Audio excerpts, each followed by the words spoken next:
So, welcome to the Bonds Review.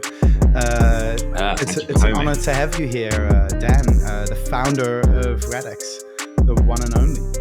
So, the one and only. No, I'm really curious to hear about what you founded here, and I'm especially interested since I'm a big fan of sharding, and Radix makes some of the biggest claims around sharding, and Indeed, we do. And yes. For the purpose of this cryptocurrency, ignorance is my friend. So I am just coming in as an open book, and I'm really expecting you to teach me about Radix, and then if I can understand it, then my audience can also understand it, and then we can kind of all go on this journey together. And then based on your explanation, I'll come back later with some critiques, and then I'll also go over just some standard questions that I'm going to have for all of the founders on the show. So, yeah. Wonderful. Sounds good. Yeah, I'm happy to go as deep as you want to go. So you guide me and I'll follow. Great. Well, let's get into it. Let's go. So I think what would be good is if you did just a pitch of Radix, just whatever you think is appropriate to really explain why you founded Radix. Because, if you found a cryptocurrency, you're really doing so also because, you think you're doing something special, something that's no one else is doing, right? So I'm very curious to hear about that. So, yeah, it's a story that I've given many times. Discovered Bitcoin way back in 2011. Busy with some other stuff at the time. Very interested in how somebody had solved this permissionless Byzantine generals problem, which hadn't been solved at that point. This was something you were looking into? It was just having like a tech-heavy background in distributed systems and stuff. Obviously knew about consensus mechanisms and the trials and tribulations that you have to go through to have a secure distributed system, right? Because for most people, it's the other way around. They learn about cryptocurrency and then they learn about the Byzantines generals problem. That was certainly how it went for me as well. I've kind of come from the other side of things, so very much corporate distributed systems background. I actually started off as a games developer way back in the day, working on PlayStations and things. And then just kind of followed the carrot wherever the carrot went, right? Whatever was interesting. And ended up in finance and mobile distributed platforms before the days of the iPhone and stuff. So, developing what were known as widgets at the time, which are now known as phone apps. Okay. For your kind of Java, feature phones as they were then. They weren't really smartphones. They weren't that smart, but you could download weather apps and stuff like that. But behind all of that stuff in the financial side of things, like the contactless payment stuff, I did some early work in as well. Obviously, you've got big distributed systems behind all of that content delivery and processing transactions and all this kind of stuff, what you're doing. So very aware of, the state of the art in terms of consensus at that time, which, mid 2000s. And then, so busy with all of that. And then Bitcoin came along and it's permissionless and it's decentralized and it's trustless and all this stuff. And it was like, okay, that's the problem that's been around for decades. Like, who solved that and how? So I had a bit of a dig around in the paper, read the paper, but was still busy with, my previous venture and stuff. And then 2012 came around, exited that, looking for something new to get my teeth into. So that Bitcoin thing, that was really interesting. Let's go back and have a look at that. So spent quite a bit of time understanding how Satoshi solved that problem. Interested from a technical point of view initially. The economical side of it wasn't that interesting at first. I was just really like, how has somebody solved this consensus problem? So what year did you say this was? This was 2012. 2012. Wow. So you're in really early. Cool. Been around for a while. I came in just a year after you myself. So right. So you've been around too. Been around the block. Yes. So we can probably share some battle stories. Oh yeah. Battle stories and humorous stories, no doubt. The crypto space, how it's evolved over the years. It's very different now to how it was back then. Very different indeed. I think it's grown up a little bit. Not much, but a little. For better and worse, I would say. Yeah. There's always a two sides to every coin, right? So I went digging around into Bitcoin, understood the technical, which is really quite elegant, the way that Satoshi did it. Proof of work, and the way that it's implemented in Bitcoin kills many birds with one stone, which is it's quite impressive. And initially, my thoughts were, this is cool, right? This is really good. And then dug into the economics and kind of limited supply currencies and what that meant for supply and demand and deflationary prices over time, et cetera, et cetera. And so then went down the economics rabbit hole as well, and came to the conclusion that, okay, if this thing gets any traction, it's really going to disrupt in a massive way. And even if it's not this Bitcoin, Pandora's box is open, right? So I got very interested in all that side of things too.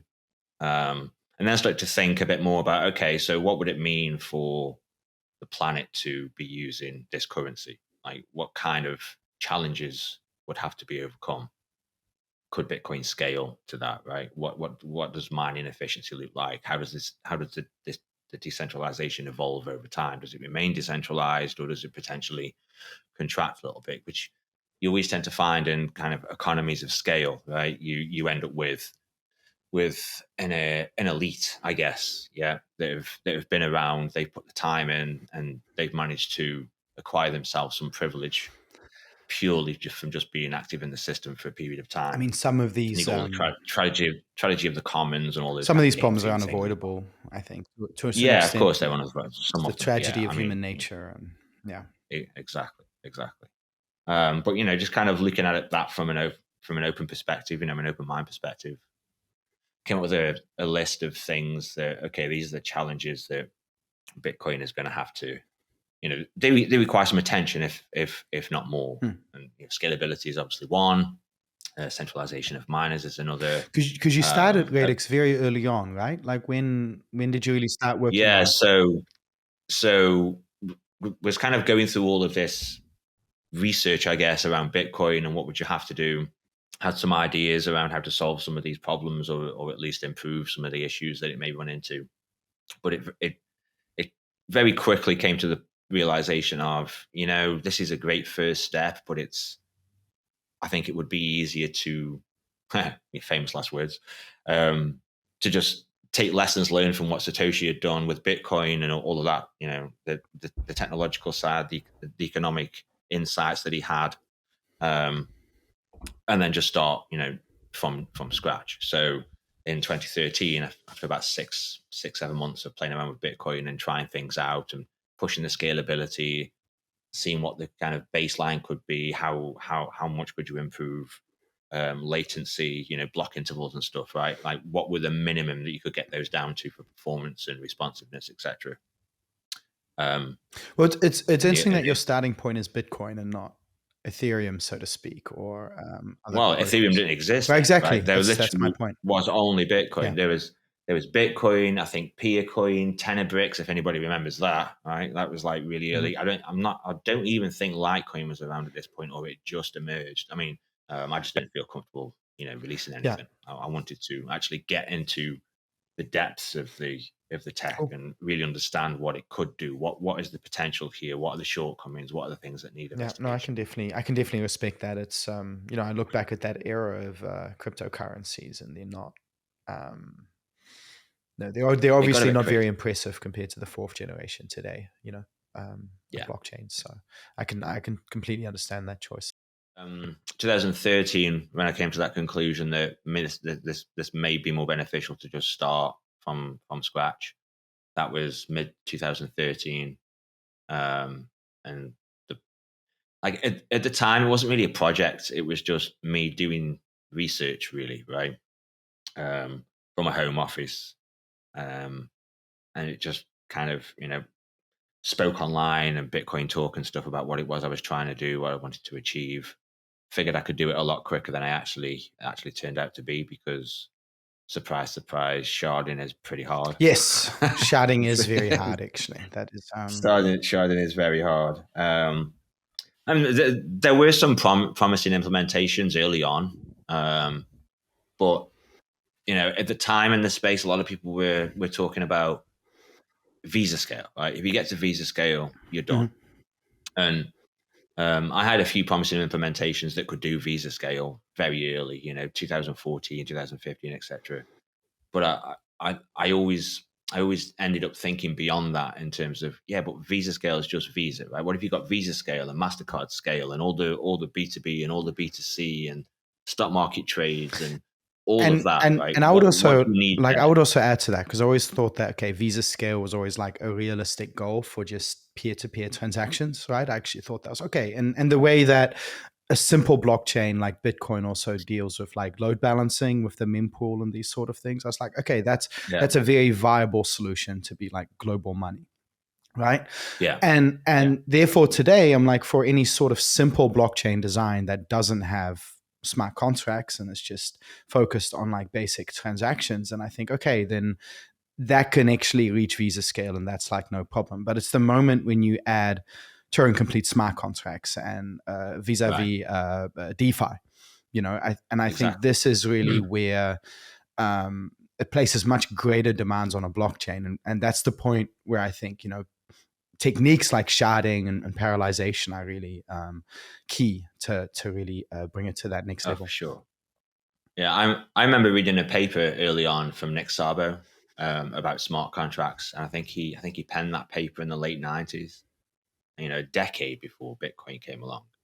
And so there's this narrative in the space of Visa scale is enough, and then I'm thinking, I've read that paper from Nick, and that's DeFi is coming, right? It wasn't called DeFi then. There wasn't even a term. It was just, you're going to have programmable money. And then, of course, not long after, Vitalik shows up with Ethereum, programmable money, the world computer as it was known at the time. And it's like, Visa scale's not enough for this, right? Like, you're going to have all of your traditional kind of payments that you can think of, plus all these different breed of payments and different applications that can interact with each other that no one's even considered yet at this stage, right? There's only a few people in the space even thinking that far, Vitalik being one of them. And so Visa scale would never be enough. You need eventually, the kind of conclusion that I came to was you need to have linear scale, right? The more compute you have in the system for processing these smart contracts, the more throughput you need to be able to have to fulfill that demand. So there is no real upper number. It's just the more demand that's in the system, then if your reward model is correct for the actors in the system, they're going to be putting in more and more compute to deal with this demand. And so your upper limit is essentially, it needs to be unbounded, right? And it needs to be. Everything has, limits. We still live in a finite universe. From a practical sense of view. Yes. Yeah. But from a theoretical point of view, your protocol needs to be linear or very near to linear, so that once all this demand finally becomes mainstream demand, right? You've got mainstream demand then. Your Visa scale is an orders of magnitude too little. If you have, say, Visa scale in terms of TPS, and that's transactions per second, and then you have blocks being filled up by CryptoKitties, what's the point, right? Oh, I remember that. Do you remember when CryptoKitties came out and Ethereum essentially just stopped, right? It was very congested. Yeah, it was terrible. You waited hours for a payment. It is funny that it's something called CryptoKitties that comes along and does that, but I think it's a funny one. But it was an eye opener, right? Like, for some people, it was a realization. For some people, it was a confirmation that the thought process that they had was correct, and for others, it was a wake up call that your thought process was maybe not correct. The approach you're taking. Well, back then, ETH was still pursuing sharding, so. They were. I still had hope in that coming to fruition, actually. Yeah. I think, and like, sharding is the only real thing that makes sense here. I've seen all these different strategies and all the arguments around L2s and side chains and all this stuff. Side chains are essentially sharding of a kind, right? But not that anybody will. It depends if it's enshrined or not, right? I think that's right. If the side chains are enshrined, then it's a form of sharding. If they're not, then it's just quote unquote L2 scaling, right? Essentially, with some bridge going through the main chain underneath. But then you just then end up bottlenecking the main chain anyway. So Yeah. So no, we definitely agree on that. And I think we're very much of the same school of thought as we went through all of those, all of that history of Bitcoin and Ethereum and where we are today. And I think we're both at a spot where we very much think that sharding is the way to scale a blockchain. And I would love to hear. I would love to hear more about Radix and how it solves the problem. Okay. So do we want to just concentrate on the sharding piece here, or do we want to explore some of the stuff as well? I'm going to do the whole gambit here, actually, but I'm thinking sharding is one of the more interesting bits, and consensus as well, obviously, and how that relates to. I think that's usually going to be my starting point here. But I would like to talk about economics and governance and actually run the whole gambit to understand and see what kind of cryptocurrency it is. I am supposed to be critical in these shows as well, so I'll try my best. That's cool. Yeah. That's cool. Okay, so I mean, a lot of this at this stage, I've been around here for 10 years, right? So a lot of this is a story referring to the past about, in terms of consensus and sharding, what I've tried, what I've learned, and to a degree how we've ended up where we are, right? And it's not just a case of, okay, yeah, let's take this huge data set and then let's chop it all up, and then these replicas over here will deal with that, and these replicas over here will deal with that, and then there's some communication that happens, and bingo, you've got scalable sharding, right? It's not that simple, because there are other things underneath as well that you need to consider. Yeah. So you're thinking, okay, so I've got this transaction that's cross shard, it's doing something. Well, let's start with the basics. Okay, like you have the kind of beacon meta chain design. We have a single chain that connects all the other chains, or do you have like a near type design where parts parts of a block are combined into a single block? Just let's start with the basics and kind of sketch it up from the ground up here. Let's sketch it from the ground up. Sounds good. So there's no beacon chain involved here, right? It can be implemented because there are some positives to having a beacon chain, especially around your Sybil protection with proof of stake and stuff. But let's just go from where my research has led to, and ultimately you don't need a beacon chain. You can shard without the requirement of. So is the individual consensus? Each shard has an individual consensus. How do you? Yeah, so there's essentially in the prototypes that have been developed, forthcoming from Xi'an, which is down the road after Babylon, there's actually 3 consensus mechanisms that operate in a very streamlined pipeline, right? You've got a consensus mechanism, which we can get into all of these in detail, right? You've got one consensus mechanism which deals with, okay, what is the next thing that we're going to do locally, right? So you may have many instances of that consensus mechanism operating across all of these shard groups. And it might be a good idea to delve into the shard space and how all that helps with this problem as well.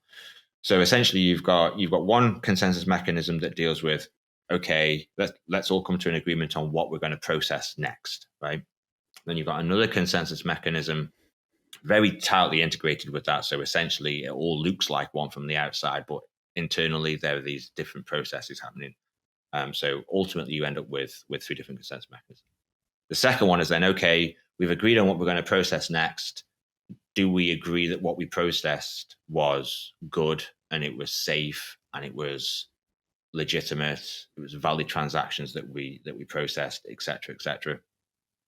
And then the third consensus mechanism, and you've probably heard of this one, is Cerberus. And Cerberus is really a inter-process consensus mechanism. So it's like, okay, this stuff's being processed over here. We're processing some stuff over here. Do these disjoint replica sets? I apologize, but you lost me a little bit. Let's go. What's the first consensus mechanism? So the first consensus mechanism looks a lot like Bitcoin, right? So Bitcoin has a lot of properties that you want to have in a decentralized system. So it has a weak liveness guarantee. Yeah. So what this means is that no matter what so when you say it happens, looks a lot like Bitcoin, is it a proof of work consensus mechanism? it could be, It could be. but it doesn't have to Oh, be. no, but I'm So asking what it is. Okay, so and also it'd be good to clarify. it's a longest chain. It's a strongest chain rule consensus mechanism. Single decree, longest chain rule. Based on proof of work. It doesn't have to be based on proof of work. Okay. Hold on. I think we need to differentiate between what Radix is now and what you're planning it to be. So usually I discuss about what a cryptocurrency is now, and for that reason I did come in a bit skeptical, I suppose, and I'll reveal some of my biases that your community does come out with some very bold claims, and there's some very bold claims on your website that those bold claims other cryptocurrencies are more around where we're going. that other cryptocurrencies don't make, right? Correct me if I'm wrong here, but right now, Radix, the cryptocurrency, it can do 50 TPS and has no smart contracts and no sharding. So yeah, Olympia that's now at end of life in September. Babylon arrives in September. So Olympia was just a basic foundational network. Can essentially do what Bitcoin does, right? You can send transactions backwards and forwards. You can do some NFTs. You can make tokens. Simple stuff. Yeah. Then the next iteration that builds upon that is Babylon, and Babylon has all the smart contracts, all the developer experience stuff, Scripto, which is a very developer friendly. Okay, so Babylon, which is releasing next month, I understand, right? Next month. Yeah. That's and that's going to be your initial launch of smart contracts. So that does put Radix, very much behind. Like if you look at it from like the technological standpoint today. Right now, yeah. So the reason for this slow and conservative roadmap is that we could have rushed stuff to market many years ago, right? But then we potentially boxed ourselves in a corner with technological updates that we wanted to do. Like look at the issues Ethereum has had from power to pars, et cetera, and their scalability, how much back and forth there's been there trying to figure out, okay, how do we do this? And the choice here was, let's not potentially box ourselves into a particular piece of technology that would ultimately jeopardize the end goal. Let's figure out what the end goal needs to be. Let's do all the R&D and the development to figure out what we need to get there, even if that puts us behind, right? And then from there, let's then roll out progressive updates towards that end goal so that we can ensure that we're not trying to boil the ocean in one go, which leads to mistakes and issues and mistakes, right? Let's just do it very conservatively, because ultimately, at the moment, no one has achieved what we are looking to achieve, right? So even though we may be behind on the back foot from some perspectives, we're not that far behind from other perspectives, right? Nobody has a Xi'an out there that can do linear scalability with the smart contracts, atomicity, et cetera. Would you agree this is a similar, say, message that Cardano is also putting out? I'd say it's a message that a lot of projects are putting out there, but none of them have achieved it yet, in my opinion, which is why I don't feel particularly worried at this stage. That may change tomorrow, right? Who knows? Or next month or whenever. But as of right now, I would much rather take the conservative approach, build from the ground up, make sure that the developers have everything that they need to have way before then, so we can make sure that they know how to build all this stuff correctly, and then finally roll out to the ultimate form scalability network, right? It's not even needed yet at this stage. You know, we don't need millions of TPS yet. Well, I would maybe argue there from just a kind of marketing perspective. It's useful to already have it. But I just want you to understand, I'm coming from a place of criticism, I suppose, because we're in a space where so many, small cryptocurrencies would make bold claims, and people would, invest potentially too much money into these projects based on these claims, when there's no, live deployment of these technologies or these benefits that are being claimed. So this is why I think it's just healthy, just generally speaking, to always come into this with just a very critical mind, because, I agree. I agree. I think the lack of criticism, I think, gets exploited too much in this industry. So it does. No, it's cool. Yeah. I mean, I agree with that sentiment. Yeah, you need to critique. You need to look at the claims and be like, okay, what are these guys doing to back that up? Right? How long have they been around? What have they done previously? What research papers have they done? Yeah. Well, or I think in this case, if we just talked about Radix, what is deployed today, as of today, I don't think it would be a very long conversation or a particularly interesting one either. So I think it's just maybe just too important to do this, and as we go forward, maybe cushion the discussion in, between what is and I think if you have something deployed on a live testnet, then I think you can definitely say we've done it. I'm happy with that claim, a public testnet. So I think that's something that is the kind of thing people can go on and look at themselves. I assume that's the case with Babylon for quite a while already. Yeah. Babylon's had quite a few testnet iterations, primarily really for developer feedback, right? So developers can build things, test things out. And then there's a feedback cycle. They can come to us and say, this is great, this is shit, whatever. This is missing. We don't have this. We're going to need this for our dApps and stuff. So there's been a few iterations of that now over the past 12 months. To go back from where we veered off, I feel like I ran into difficulty when I was asking what's the consensus, and you're like, well, it could be anything, and it's like, you understand? I see. Okay. So that is an important. Now so if that's still an unknown, then we have to acknowledge, that.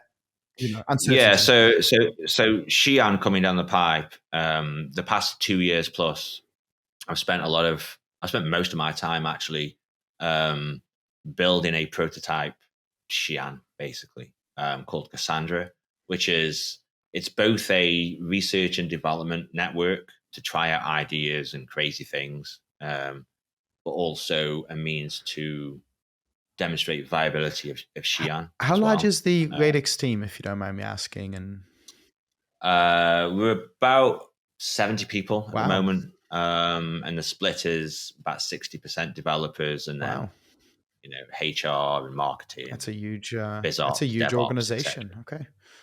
Yeah. It's quite big these days. Yeah, it's very different to 6-7 years ago when it was just me and my home office and a few other guys on the internet giving me a hand now and then. It's definitely it's become a project. I think that's the interesting thing here with the Radix, is that it became a project as opposed to it starting out as one. It started out as me just being interested in Bitcoin and looking at some of the problems, and then it evolved into, well, you know what, people are interested in what I'm doing. Let's make it. I think you can things can snowball sometimes in life, and then you wake up one day and you're like, wait, this is my life now.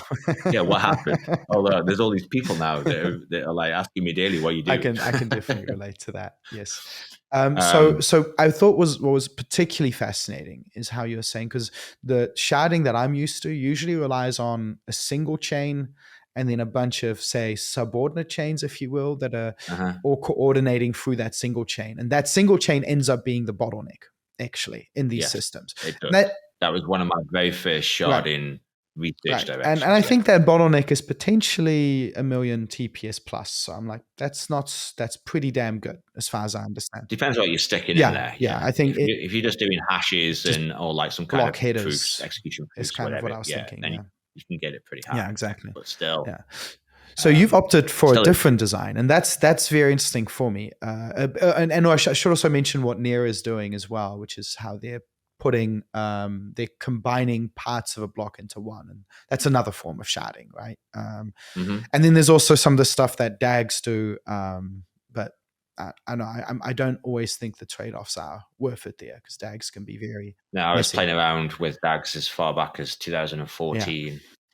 Some very interesting properties with DAGs. I mean, they're theoretically infinitely scalable. I mean, if you think they can make that claim, but for what cost?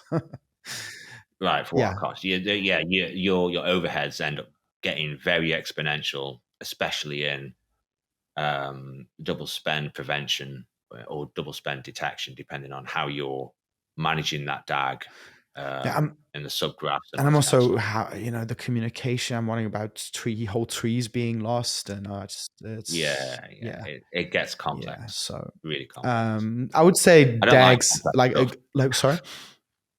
I don't like complex stuff.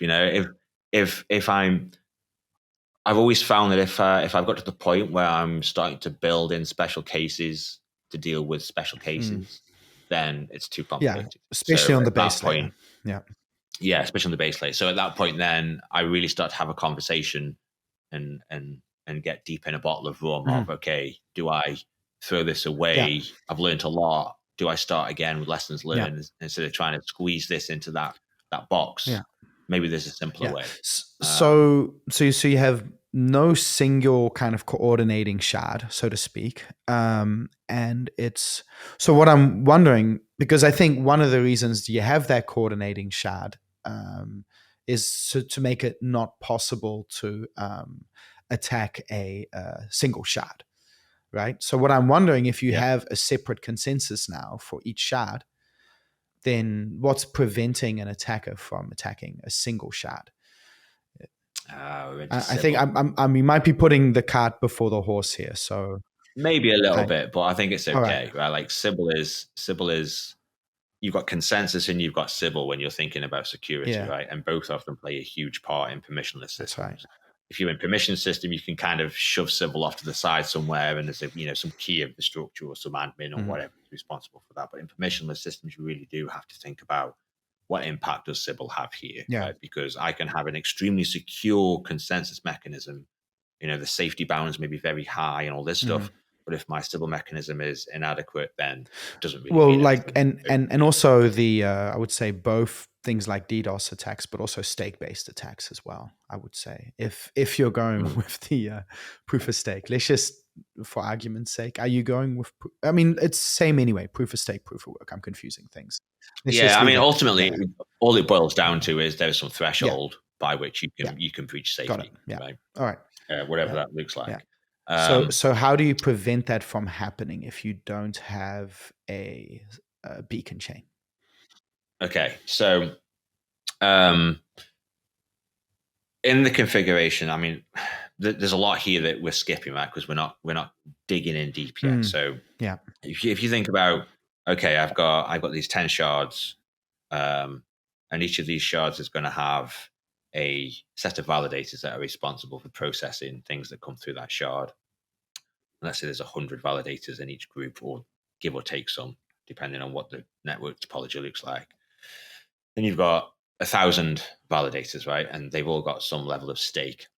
You'll have a long tail there, because you always do. Some have a huge amount of stake, but the majority have more moderate size amounts of stake in there. And you can, in my opinion, and what my research and theory tells me, is that so long as you're shuffling periodically, then you can mitigate a lot of your Sybil attacks, right? So if you have a non-pre-imageable shuffle where validators that are currently in one group occasionally get shuffled into a different group, and they have no control or very little control and influence on where they go next, then even actors that have large amounts of stake, 10, 15, 20% of the entire network stake, they have to wait prolonged periods of time in order for them to land in a particular shard, and enough of their stake lands in the particular shard. So you do have like randomization of validators then? Yeah, you have to have randomization. Good. Yeah, sure. Absolutely have to have it. I agree. It's because if you have some randomization, I'm actually fairly satisfied. I'm actually fairly satisfied with that, because it's just, if you don't have that, then it is possible to attack individual shards. And it has to be strongly random as well, right? It can't be some pseudo random thing, because if you have enough compute as an adversary, then you can potentially predict upon what round, what period of time you're going to have influence over a number of shards, right? And then you can cause complete havoc. Now, I think where you and I get contention on this from people outside of our inner circles is that there is obviously, then that becomes a sliding scale of Sybil protection. It's not binary in the case of if I have 15% of stake in a unsharded network, I can never control the network, right? Because I need at least minimum 33% or greater to cause issue. But here there's always that probability that, well, if I have 20 or 15% of stake, if I wait long enough, then there is a possibility that at some point in the future, that stake will all land in the same particular just like shard. as a matter of chance, you mean? Just by as a matter of chance, right? Just probability. I hadn't so actually thought of that, and it's actually quite obvious. Yeah. Yeah, right. So there will come a moment in time in the future where there is a certainty, in fact, that I will have all of my stake within a single shard. In our example, where I've got 10 shards and 1,000 validators, if I simply control 10% of all the stake in the network across all of those 1,000 validators, then there will be an occasion where all of my stake will end up in the probability of that would be very low, and for them to organize an attack around that very low probability and be ready for that moment. Right. You've got to wait a long time. This question very unlikely came up a lot in the community. Yeah. So it's an interesting thought experiment. I hadn't actually thought about that. I wrote a little tool to do it. Same kind of configuration as we're discussing now, right? 10 shards, 1,000 validators, varying stake amounts and stuff. With 10%, and it takes years. It takes years for you to land in a particular shard that you can then control. Now, of course, it's a legitimate long range attack, right? And if you're extremely lucky as an adversary, you might not have to wait 10 years. You may only have to wait 5, but if or 2, or maybe even only a month. But the probabilities, the shorter the time period, the lower the probability. But I was thinking, if you wanted to carry out, say, a double spend attack, right? Like I would say, like a censorship attack would be very like, okay, well, you censor the network on one shard for I don't know how long. That's not that big of a deal.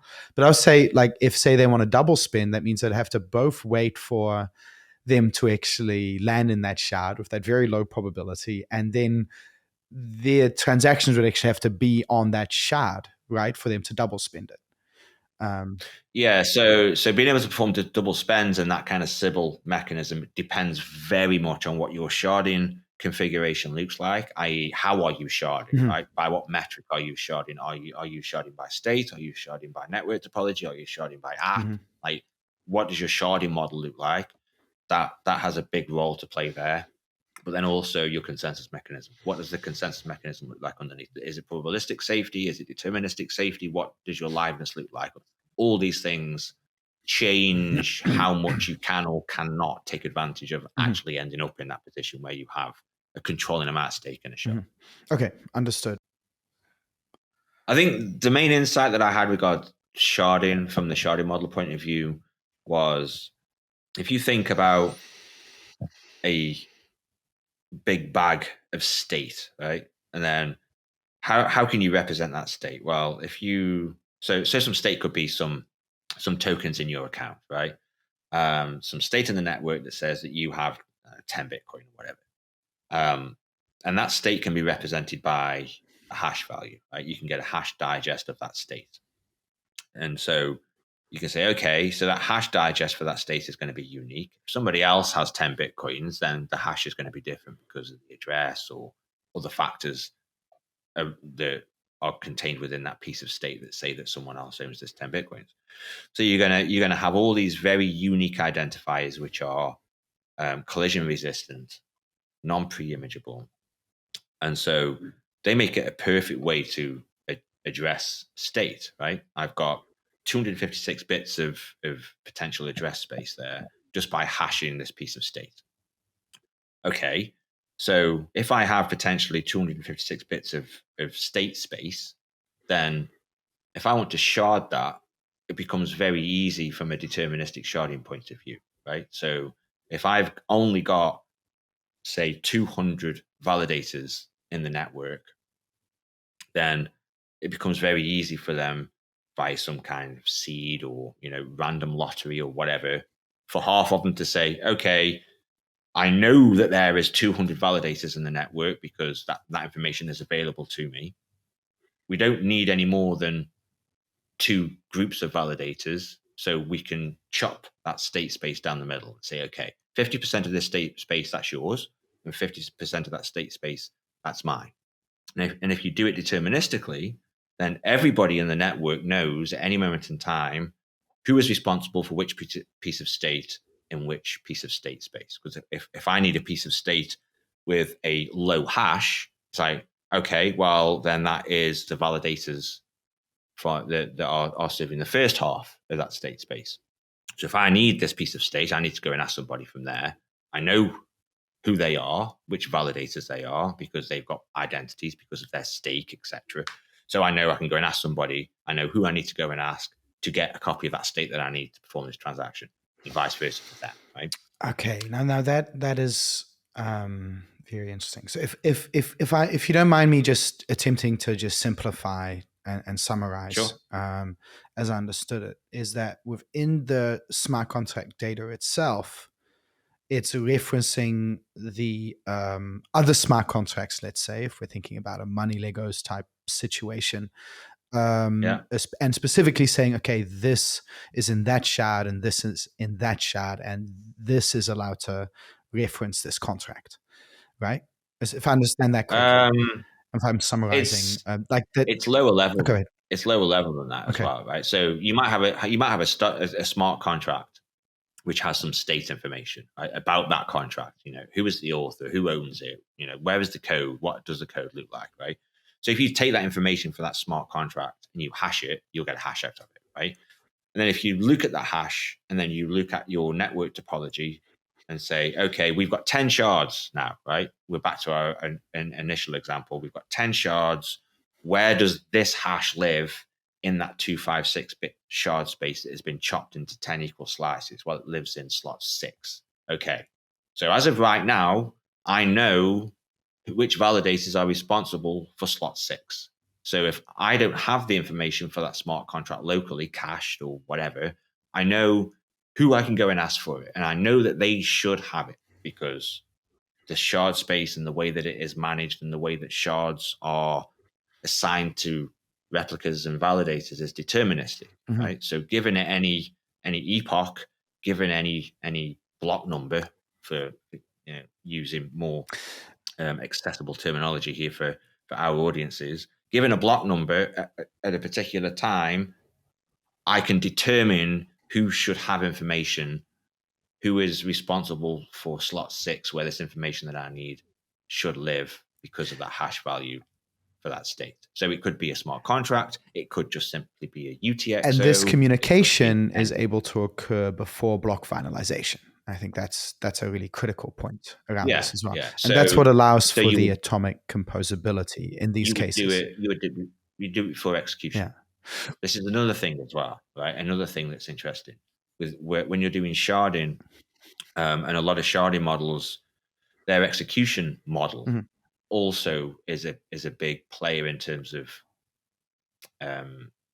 throughput, finality, safety, etc. Well, let's pause on the previous, because I think atomic composability is one of the big things that sets Radix apart, at least in terms of the claim that it's making. Because I very much view, most sharded chains as atomic composability as something that they sacrifice in their design. And I think that means that you basically introduce a few second delay, and certain applications therefore won't work in a kind of global state kind of way, like things like flash loans, which do have a very large value attached to them, and other applications potentially as well. So I think it's interesting to pause on this claim. So what I'm wondering about, so I think this very much comes into how it solves it, right? Is because it's able to reference these smart contracts. It's able to reference addresses and smart contracts outside of the shard because it is contained. The references to it are contained within the smart contract, within the initial shard, right? Yeah. So if you think about initially, let's say there's no sharding, right? There's only a few validators in the network, so they don't need to shard, right? And there's no load in the network yet because it's but is my description correct? I think that's okay. Yeah. It's close enough. So then I have a follow-up question, actually. So from that, what happens? So does that mean it's not atomically composable for contracts that are not referenced? Like, because what if someone else builds something else, and then so is there that? Do those cases exist? I think we need to define atomic composability a bit. Okay, may I? If I just give it a shot in terms of defining atomic composability. Sure. So I've always the way I understand atomic composability. So first of all, let's define composability. Composability is the ability for smart contracts to interact with each other and be intercomposable, if you will. Yeah. Right. And then atomic means that things just happen instantly. And I would say, in the context of blockchain, I would argue that anything that happens, say within or even before a block, and something that doesn't take longer than one block is atomic. Okay. I would change that definition. Right. Let's go. Okay. So composability, yeah, right. Money Legos. Yeah. Okay, we agree on that one. But then the atomic piece of that doesn't mean it's instant. It just means that either everything happens or nothing. Well, that's what I'm saying. Right? But it's before block finalization, right? That's it doesn't really matter when it is, right? So long as either it all happens or nothing happens. So long as eventually there's an agreement across the network that this thing because the block that's going to finalize it is either going to accept or reject it. Yeah. Yes. But this is where it gets blurry, right? Because atomic composability gets thrown around by projects that actually don't have atomicity at the protocol level, right? So in terms of atomic composability as a term, I see that as a functional property, right? When this executes, either all of these functions that have been composed together from different smart contracts, either all of them will execute or none of them will execute, right? Well, that's different than saying the protocol is atomic, because you may have an atomic execution where it satisfies, okay, all of these functions have executed because all of the state allows them to be executed. But that's different from in a sharded environment where you have, say you have 10 shards involved in this, right? Atomicity then, this other type of atomicity that is protocol and not functional, then you want that across all of those shards to have a record that this thing happened, right? Because if you have one of those shards that doesn't allow atomicity, or even if none of them do in some platforms, then your clients, when they're querying, if I talk to that shard, that's going to tell me it happened. And what if I talk to that shard, that's going to tell me that it didn't happen? Well, then what do we do, right? So you have atomic composability in terms of the execution, but then you have atomic commits in terms of what happens at the protocol layer. So that if it is atomically committed, after it's atomically executed, any client can ask any shard that was involved in that transaction, and it will always get the same answer from all of them, even if something went wrong.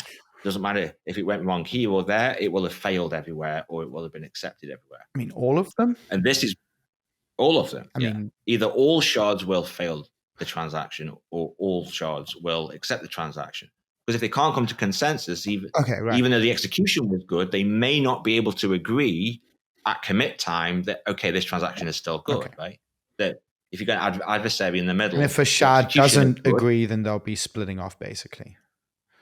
Yeah, they would fork, right? Clear. So when you're talking about execution across shards, all shards have to agree to commit the changes. And if one shard or more disagree to commit the changes, then no shard should commit the change, because otherwise it's not atomic, and then you don't have safety.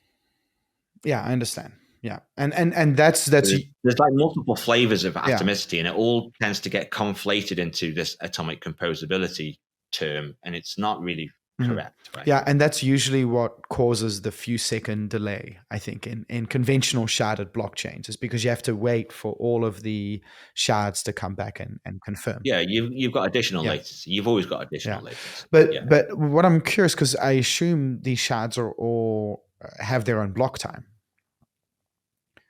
Right? What happens if you have different block times? So say you do your transaction here, and you send it here, and it just confirmed in the time that it sent the message. Like, what do you do there in that situation? Are all of the shards running the same block time? I assume not. No, so this is about, what was it, half an hour ago when I was saying about there's different properties to sharding as well that you have to consider. It's not just chopping things up. A lot of that plays into this here as well, right?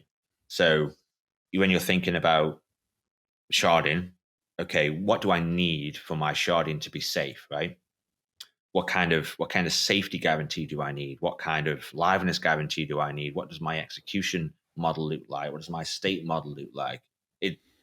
This is the rabbit hole that you really go down when you're really digging into the research on this stuff. Yeah, I feel like we haven't quite gotten to the core of the consensus yet, and that was I wanted to make that our starting point. Yeah, so let's get back to that. But I appreciate this explanation. But you didn't actually, before we do that, you didn't answer my question. I realize, which is that if what the smart contract is referencing or is requiring is not one of the things referenced within the smart contract, does that mean in those cases that it does not have atomic composability?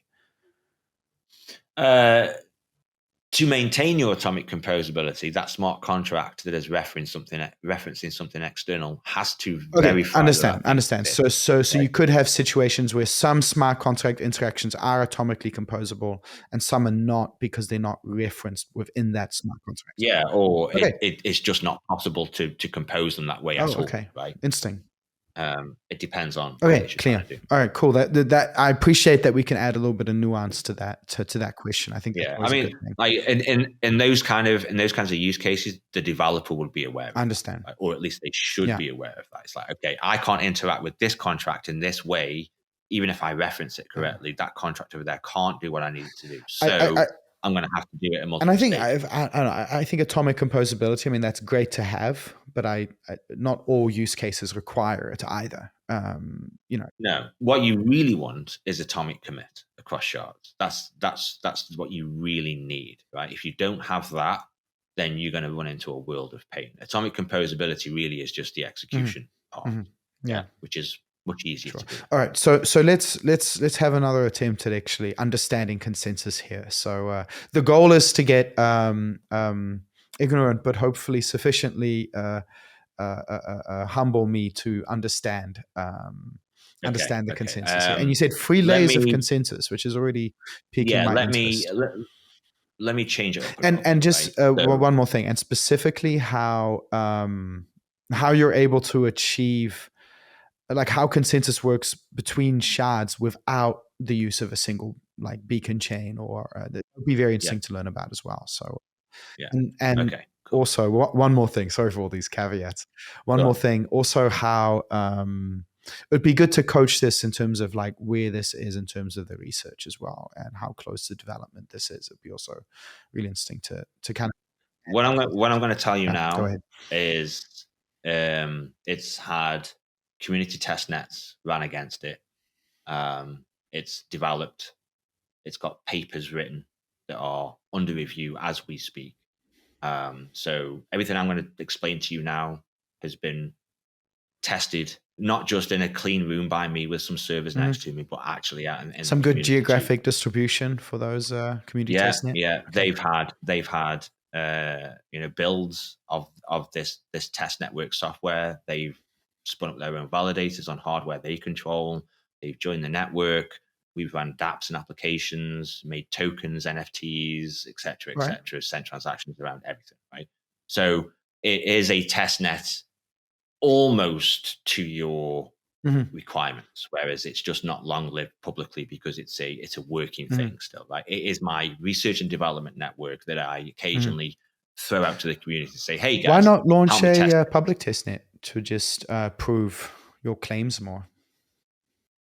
Because that would soak up a lot of my time to manage that, right? And at the moment, I'm focused still on R&D. So I don't want to have a long-lived public test network. You don't have someone in your team or someone in your marketing department that can convince you that it's worth your time? They're busy with Babylon, right? I mean, like the point of me in this company now is to run 18 months, 2 years ahead and catch the tech bullets before the tech team do, right?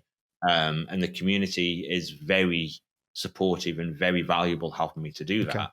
But I don't feel the need to go and just spin up a long-lived public test network and all of the trials and tribulations that come with that just to prove a point. Well, I mean, those trials and tribulations are the lessons that are very valuable for research as well, to be fair. Yes and no. I mean, we have 1,000 people in the testnet workroom. I think about 1,000 people. It's a lot of people in there that assist, right? So this network, when I spin up an instance that I want the community to help me with, gets very big very quickly. You know, there's hundreds. Were there any successful attacks? There's been failures, but it's an R&D network, right? There's been failures where I've attacked. I mean, it wouldn't be a good R&D network if, you know. No, of course not, right? If it was perfect, and then okay, what am I doing? I've gone on vacation. Yeah. But then, you know, we run different versions where there is some tools built in so that we can attack it from the inside as well. We can verify that the bounds are where they should be. We can verify that the safety and the liveness is what we expect. Well, geo-distributed community testnets. Yeah, multiple countries. So this is been done there. Different kinds of machines as well. So some guys run big beefy servers. There's another guy that loves to join in with a Raspberry Pi every now and then and really stir things up. You know, so but you know, tell the Maxi to go back to Bitcoin. I'm just kidding. Yeah, there we go. So yeah, I mean, it almost meets what you said your definition was. Okay, all right. But it's not quite there, and I don't need that at this stage either. Which is, if I needed it, some might need it for the proof, right? But maybe, but the proof will come soon enough. So, all right. So let's give this another attempt. Let's really try to understand the consensus in like a simple way. So what I understand so far is there is 3 layers of consensus. So would you agree it's a hybrid system, therefore? Oh, it's a hybrid. Okay, clear. So hybrid consensus. Can we make some assumptions here? Is it going to be proof of work? Is it going to be proof of stake? Okay, so let me just explain at a very high level what the pipeline looks like, right? Without proof of work, proof of stake, all that stuff. Yeah. Let's go back to basics. Very theoretical, very high level. So obviously you want to have permissionless, leaderless, decentralized, etc. Right? Agreed. And it'll become important why it's these different layers as we go through this. So when you think about Bitcoin and somebody is mining, right, and they produce a block, what they're really doing is they are making a statement that they should be the next leader for the next round, the round being the next block height, right? They're saying, I've spent this compute, I've found this hash that meets these requirements. Therefore, I consider myself the leader for the next round, and I'm going to dictate what I think that we should do.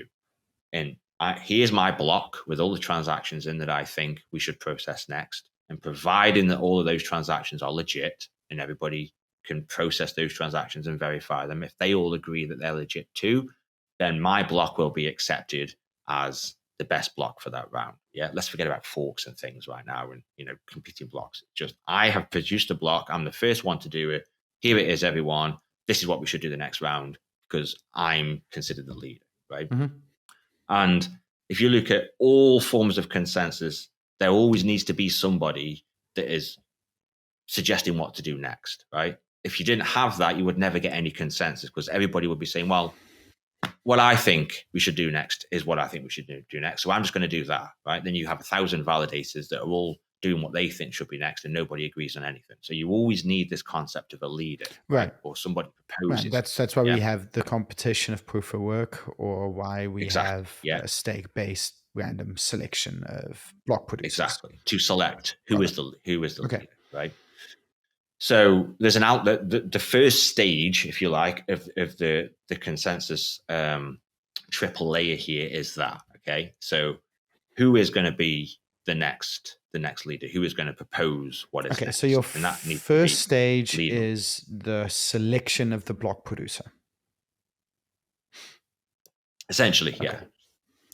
So the way that it's the terminology that we're using is proposer and proposer. Okay. Right? I think for the sake of simplicity, I'm going to try to use terms that I can use blocks and Bitcoin terminology. Yeah. So the first stage is, okay, which block are we going to process next, right? Who is eligible and how is to, that determined for your first stage? So that is determined via a hash, but not in the way as I've spent compute to generate that hash, right? So it could just be as simple as, if everybody in the network was honest, let's just assume that for a second. I know it's crazy. Sure. And everybody just produced a block. Yeah. I'm going to produce a block with some transactions and I'm going to sign it there. Then you would have a selection of blocks, and all of which have a hash, right? So you could say in that scenario, okay, the block that has the highest big integer hash, we'll go with that one, right? So you take the hash, you convert it to a 256-bit big integer, and you say whichever block that's been proposed by all these validators, proposers, whatever, whichever hash is the biggest number, we'll go with that. But wouldn't that just trigger another proof of work race then in that case, or? Well, I'm saying if everyone was honest and they all just produced one. So for every round, everyone was honest. Okay, right. And obviously it's not possible just to produce one. So, but go ahead. Well, you could produce right. Yeah. But if everyone was honest, just essentially, everybody is honest. Everybody is just following the rules of protocol. The rule of protocol says on each round you can produce one block and one block only, and then you have to broadcast it to everybody, right? So I could do that. I could broadcast it to everybody. If there was 100 people in the network, everybody would receive 100 blocks from everybody. I would look at those 100 blocks I've received, convert all the hashes to a big integer value, and then I would just pick the one that was the biggest, as would everybody else, right? So therefore, we would all converge on the same block. Okay, but now, so you don't. Okay. I mean, it's all based on the assumption if everyone is honest, which is not an assumption we can make. So, but what you can do is you can say, okay, there is some mechanism that restricts who can produce blocks when and when they can produce blocks, but you can still use the same simple rule. Strongest chain wins, right? Which hash has the strongest properties around it? Doesn't need to be computed. Okay, but essentially the point I'm getting to here, just for the purpose of this initial dig down through the layers, right? So that initial round of consensus mechanism is essentially doing that. It's saying there are these blocks being proposed. Yeah, I'm still stuck on that first layer, because if it's just, okay, whoever produces a hash that has this particular quality. We can go back to this. Honestly, we can go back to this. I just wanted to get a full picture of the very basic pipeline, right? Details, I don't think. No, but this is a very important detail, because if I mean, you could potentially gatekeep the system, or you could Sybil it. That's why I'm missing something here, obviously, or there's a problem here. I would much rather give you the very high level insecure version of the pipeline, and then we can go back and fix it up afterwards. Just because each feeds into the other, right? Okay. It's kind of like that's the foundation understanding that you need, because you need to know how the complete pipeline works before you can start making decisions about how to secure each of these different. I was hoping you just but sure. So you're explaining a broken system to me in order to right now come back and then explain how to fix this broken system, and then that is Radix. I think it's a peculiar approach to explaining it, but I will go over it.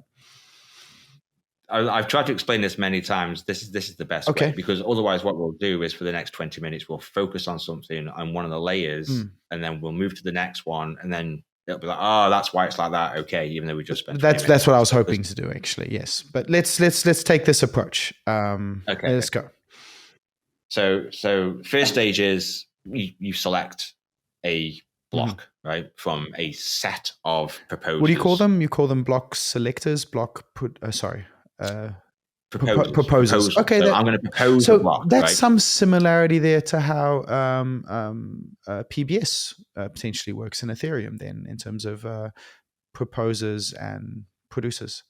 Yeah, this is just like industry standard nomenclature for permissionless. Right. But that's a similar concept then to PBS, because I think that was a great breakthrough by ETH Research. Have you followed that in more detail? What they did there in block and proposer builder separation? I remember the acronym. Yeah. There are some elements of that, I guess, that you could mirror this with. I mean, that's it sounds spot on to me, because you still want you obviously still want some competition for some of the reasons that you're bringing up, but at the same time, you also want to have a diverse number of choices as a voter in the next round of, okay, what am I going to actually vote on? So, but I will say though, I think this is actually very good because actually I think the Ethereum research actually has a really good point when they came to understand proposability separation and how that solves like the problems of MEV potentially in the future and solves a lot of censorship problems. And you know what? Very little blockchains are actually doing this. So like most blockchains are not doing proposability separation the way that Ethereum is doing it. And I think a lot of alternative cryptocurrency is still catching on to it. So even if it might be an oversimplification, I would say, this to me very much sounds like a form of proposability separation. And I actually think that's great. Yeah. Has some very good, at least it has some of the same qualities. Yeah. I mean, there's, you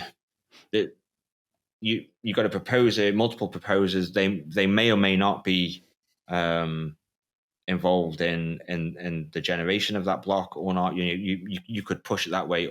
All this cares about is who has proposed this block. It doesn't really matter who built it. It's just who is proposing it, right? That could be anything behind the scenes. It doesn't really make any difference.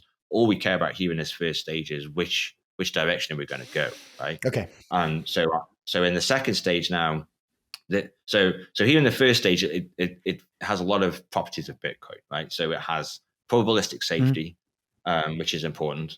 It has weak liveness guarantee, which is very important. And that now, or just like Ethereum as well, right?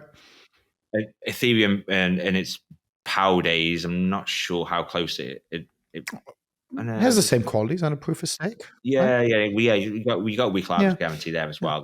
The weak liveness guarantee is super important. Then in the second stage, you're now looking at all of the voting power, right? So I, as a validator, I've seen what's been proposed in the previous phase, let's call it, and there's a bunch of proposals, right? And I've looked at what those proposals are, and I've determined the one that I'm going to vote upon. And my hope is that I've seen everything that I needed to see, and the one that I vote upon is going to be the one that everybody else votes upon too, right? So all the vote power is going to concentrate, hopefully, within that proposal, or at least on the same branch that proposal is in, even if we're not perfectly converged yet. Okay, sure. So then I cast my vote with my vote power, which may be proof of stake or influence or whatever it needs to be. It doesn't really matter. I've just got some vote power influence. Is that really still an unknown in Radix, whether you're going proof of work or proof of stake in the second stage of consensus? The second stage can't be proof of work. And the reason is because you need deterministic safety. You have to have deterministic safety to provide atomicity at the protocol level for your sharding. You can't use proof of work and have protocol level atomicity. It doesn't work because it can always roll back. If it's probabilistic safety, somebody can always pop up with an alternative chain, roll back one shard or a set of shards while another shard is left not rolled back. Then you get a conflict, right? You get a safety break. One shard thinks A happened, another shard thinks it didn't. So what are you using then in that case? You must have deterministic safety. Deterministic safety is what you see in classical like PBFT systems or like Raft or Paxos. But the deterministic block production opens up some new attack vectors. This isn't block production. This is voting, right? Safety. Oh, okay. Hold on. So you have proposer. I was thinking the second stage was already the builder, but the second stage is not the block producer then. No. The block producer has already happened in the first stage, whoever that is. First stage. This is why I was saying this PBS. Hold on. The first stage is supposed to be the proposer then. So if the first stage is, hold on, you've completely lost me now. The first stage was the proposer, right? If a proposer is also producing blocks, then that's not. Somebody somewhere has produced a block, right? Somewhere, seriously, somewhere has produced a block. I mean, come on. Like, somebody has produced a block, and then somebody known to the system proposes it. Right, so that's you need to propose a block before you produce it, right? No, not here. Okay. Okay, please explain that some more. Feel like we're going a long way around to something that's should be fairly clear at the end of it. Right? Okay. So you got stage one. I'll stick with you, but you have lost me a bit with this previous bit. Stage one. A number of entities in the system produce a block and then broadcast that to everybody. Right. Therefore, they have proposed a block, what they think should happen next. Right. Okay.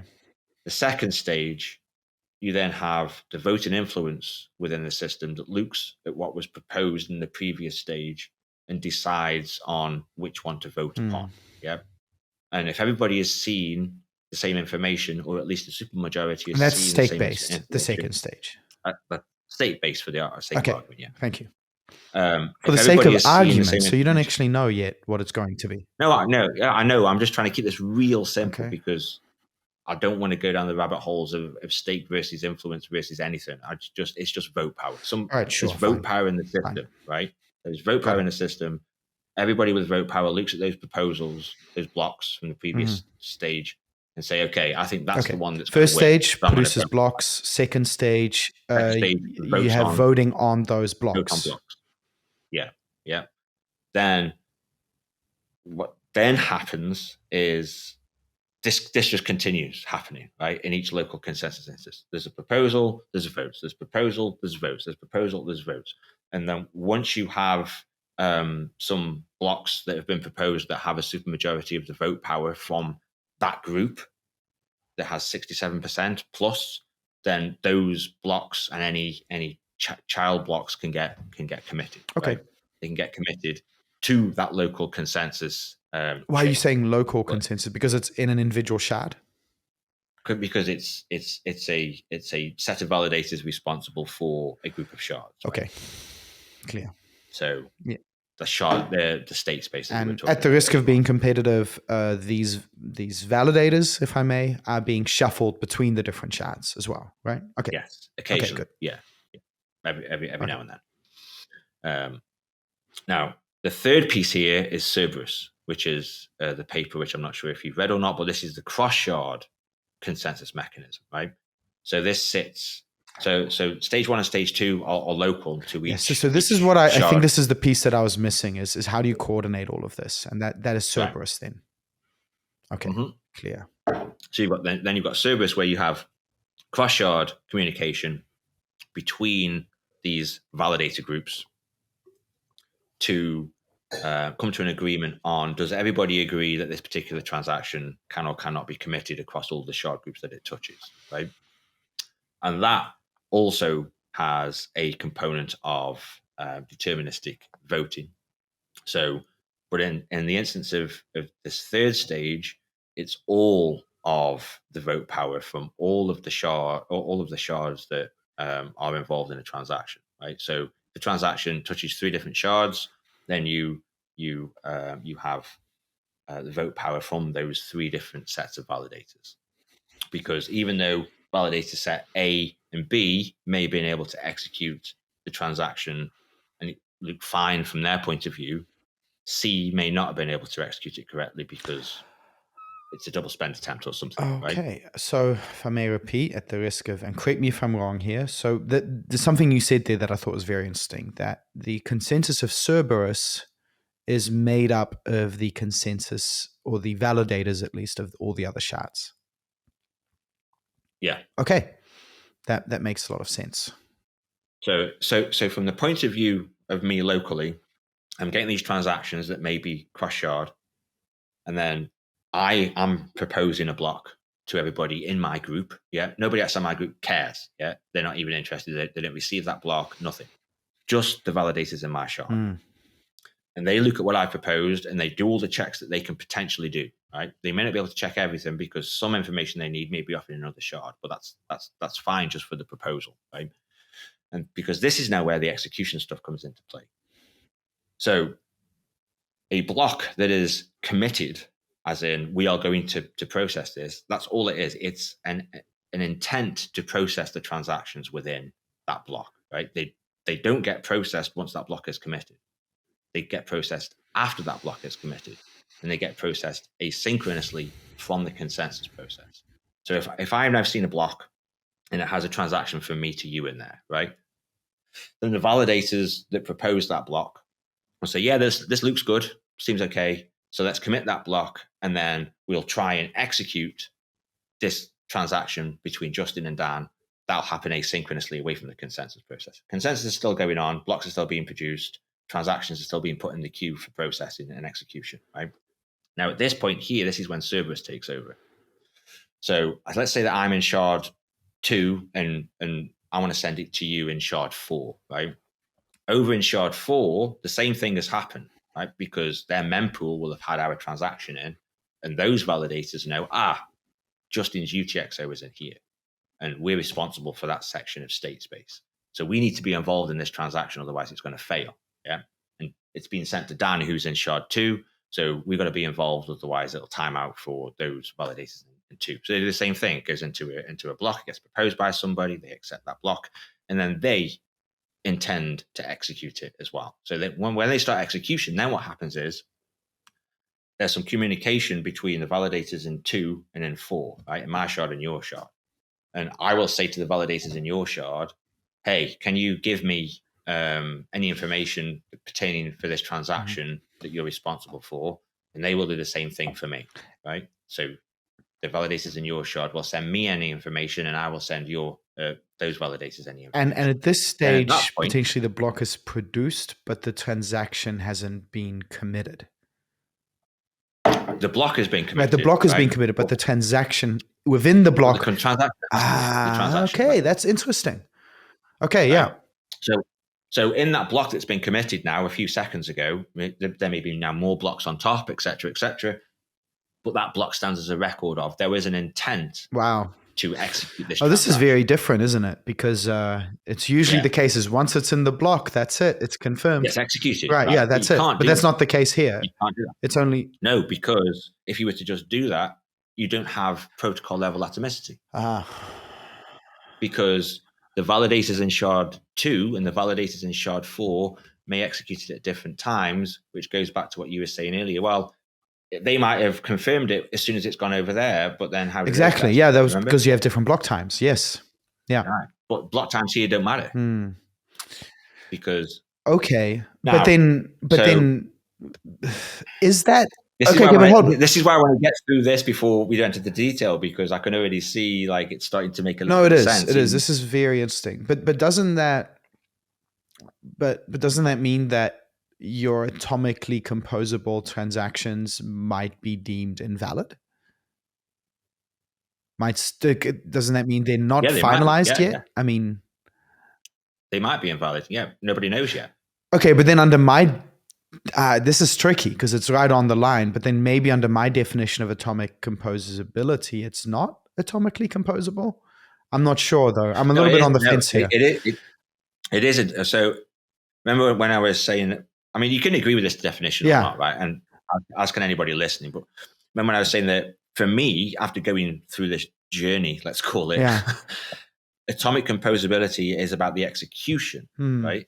And atomic commitment is what happens on the protocol. Yeah, I mean, you could just say, hey, it's good enough, right? I mean, all of crypto is probability, right? I mean, you can just say it's. But you don't want to be relying on probability. Well, no, but I mean, to be fair, I mean, probability to the extent of I'm not going to generate someone else's private key by accident, right? Like that's a level of probability we can accept. Yeah, for sure. Right. Yeah. And I think a lot of assumptions around cryptocurrency are based on that. The consensus is full of assumptions, right? And I will concede, like having this kind of Cerberus would be the one doing this committing then, and if I understand, this third layer. Okay, let's carry on and get to the end of this, and then it'll all click for you because I can see it. Yeah, I'm getting there. So that's great. Yeah, this is fascinating. You're getting there. Okay. Yeah, really good stuff. Thank you. So there's this execution that wants to happen, right? But let's just say, for argument's sake, the validators that are processing the transaction on my end in shard 2, they need something from validators in your end, right? So they can't execute until they've received it from validators in shard 4, right? And so then they will ask the validators in shard 4, hey, I need this piece of state information so I can actually execute this thing yet, right? I need some input. There's an input that I don't have. Can you send it to me, right? They will send the input that they have with any proof that it's valid, right? So there's like a forward proof, execution proof from any previous stuff that happened with that piece of state. I then receive that. I now have the full set of state that I need, right, in order to be able to execute. Yeah. And at the same time, those validators from shard 4 have asked the validators in shard 2, do you have anything that you need to send us? And we've sent a response back saying no. So the validators in shard 4 also now know that they have everything they need, right? They loaded locally because they've got that, and they don't need anything else from me, which has been confirmed. So they know that they can now execute. So both of these validators in both these shards have now exchanged information. They know they can execute at this point, right? So they execute. And even though it's asynchronous, what you see here when you run it and in the networks is that they execute at almost exactly the same time, right? Within half a second of each other. Yeah. As soon as they got all the state to execute, there's this cross communication. They both execute. Now, then what happens is that then there's a round of voting between these validators. Okay. So this would be on Cerberus where this voting is occurring then. Yeah, but this doesn't go on chain at this point, right? This is just a consensus, an open communication between these validators, right? So what they will do is they will vote between them on, did the execution go well? What did it look like? Did it fail? Did it pass?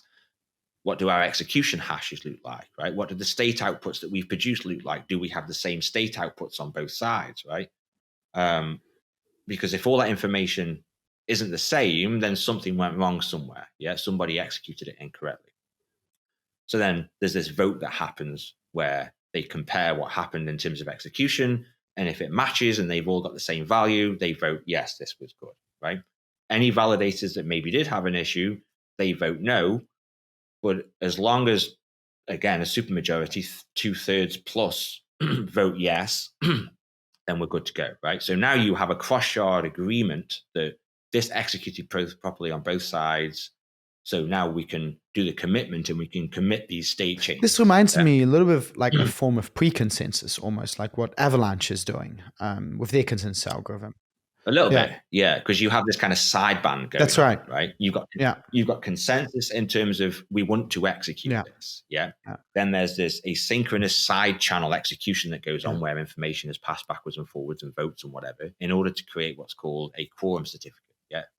And this quorum certificate says that across these shards that were involved, there is a supermajority that agree. Because there's this kind of sliding scale in terms of finality guarantees. Right. It's like, well, if it's in a block, it's final. But if it's in the committee has all agreed to have it in the block, then it's final. And, before that, it's just a zero confirmation transaction. So there's like degrees of finality. There's no real confirmation or anything here yet. Well, the confirmation would be when it's in a block, right? The confirmation is coming next, right? Okay. So in our case, well, actually, it already is in a block. Sorry, the confirmation would be when when the transaction in the block has been committed by the committee within Cerberus. But you need a signal to tell. Okay, I'm following. This is good. Yeah. Okay. So we've got this quorum certificate where all parties have agreed this transaction was good, right? And validators in set 2 and 4 have a copy of that, right? And they can construct it locally, they can verify it, etc. Now we go back to the proposal phase here, right? The stage 1, because as well as putting in transactions that are to be executed, what also goes in these blocks is these certificates to say that transactions were or were not executed, right? So each of these validator sets have a certificate that say this was good. And whoever is building blocks that get accepted in the next round, they will put this certificate into one of those blocks. So on both sides, in both of these shards, you'll have this certificate goes into a block, and then that block will get voted upon. The transactions that have been included will be intended to execute, and the certificates that are included will then commit and finalize the transactions that were executed asynchronously. And that also happens within a second or so on both sides. Yeah. So even though it's asynchronous in terms of the execution, ultimately they operate in lockstep within a very small time interval because they're including these certificates, they're executed at the same time. You've got this state confirmation communication that happens. No side can execute before they have everything they need. So it is very lockstep, even though it's in asynchronous. Mm-hmm. No, I think I have a good grasp of what you're doing here, and it makes sense. It's an interesting debate to have. I think. It's like, because you're dealing, because I think a lot of the debate about atomic composability is where, at what point do we consider it finalized? And well, here you can consider it finalized once that certificate is in a block that has been committed, because you have the deterministic safety guarantee, right, from that second phase. Yes. And that's why it's important, because on both sides, as soon as that certificate is in a block that has been voted to be committed, it can't change, right? It's done. It is actually final. There's no probabilistic. A miner can pop up somewhere with a different chain. Well, because it's being determined valid as well. I mean, I think that's the exactly right. So even if all the validators in shard 2 and my shard disappeared, right? Anybody, you can still all trust the certificates that are in shard 4, because they were created collaboratively between all of the shards that were involved, and all of those shards voted that this is good, and all those shards voted we commit this. Yeah. No, I mean, it would take a very major attack to change that, obviously. So I can definitely see that. You need complete control of the network across multiple validator sets. Wow, that's really fascinating, because you're right. I think it does. Yeah, and I think because the way I envision it right now is, if you think about atomic composability, is like, okay, do you have an atomic quality in finalization? But like, there's a scale of finalization, and where most traditional sharded blockchains might sit here, you're sitting somewhere here, right? It's not quite in the block. Well, actually, it is in the block, but it's not quite committed or finalized within that block, let's say. So it's an interesting. So I would actually, the way you've explained it here, I would actually agree with you that I would say this is good enough to say, okay, you have atomic composability between shards. Yeah, you do. You have atomic composability, and depending on however you want to define it, you also have atomic commitment as well. Yeah, no, I think that's a fair claim. There's another interesting thing here as well, right? You touched upon this earlier on in terms of parallelization. Yes. Yeah.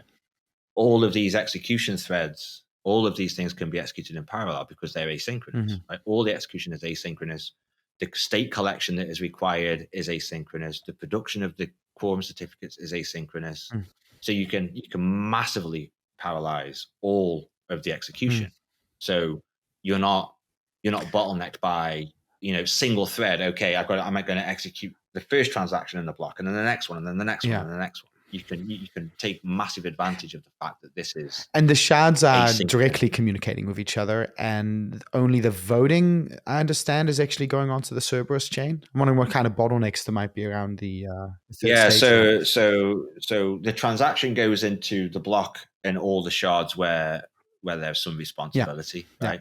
And then everything then happens off chain, if you like, asynchronous. All the execution happens, all the voting, etc.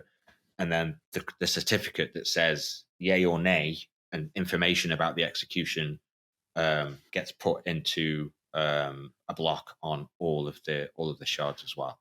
So you have essentially the transaction, and then the certificate that says whether the execution was a success or not. And once you see that certificate, well, that certificate would be on the Cerberus chain then, and it's in. There is no Cerberus chain. This is the thing, right? Cerberus. Sorry, there's no chain. Sorry, the Cerberus layer, maybe. I would say. Right, but Cerberus leverages the Cerberus part. I'm not sure.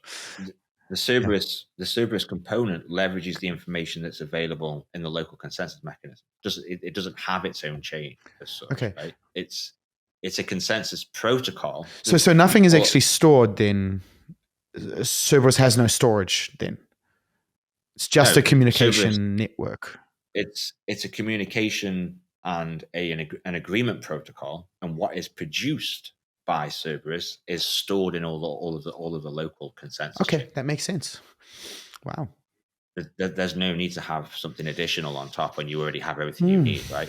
And if you're synchronizing in, if you're joining the network new and you want to synchronize, again, you have everything you need, right? You look at the block, okay, there's a transaction, it's been committed, so it's going to be executed, and I will expect to see a certificate at some point in corresponding future blocks that either say this was good or this was bad.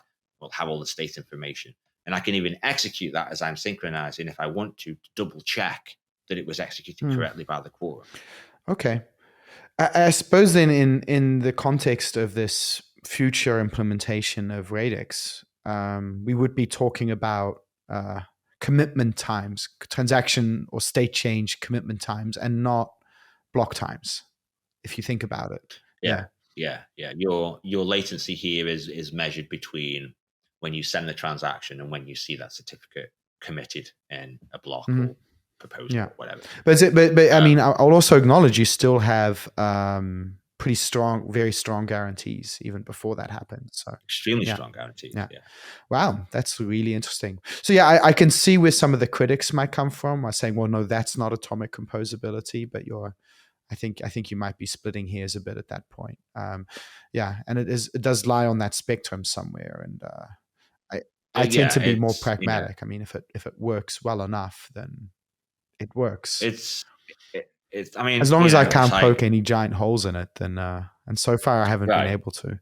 If it behaves like it's atomic and it does the same things as you would expect from atomicity, then it's a duck, right?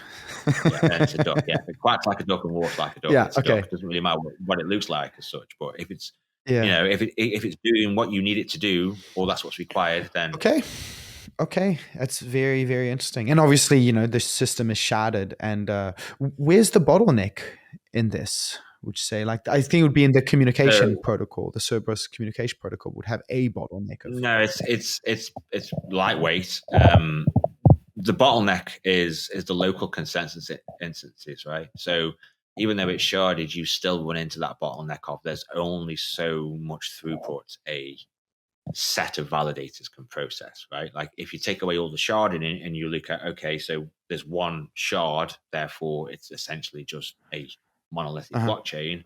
How much throughput can you stuff through there? That's still the bottleneck here, right? The difference here is, of course, is that you have these shards that you can add and remove at will, which is another interesting property here. Oh, right? There's some dynamic, because that's a very interesting topic to me as well. Is dynamic sharding. You can dynamically shard because you've already fixed the shard space as per those hashes and the state addresses, right?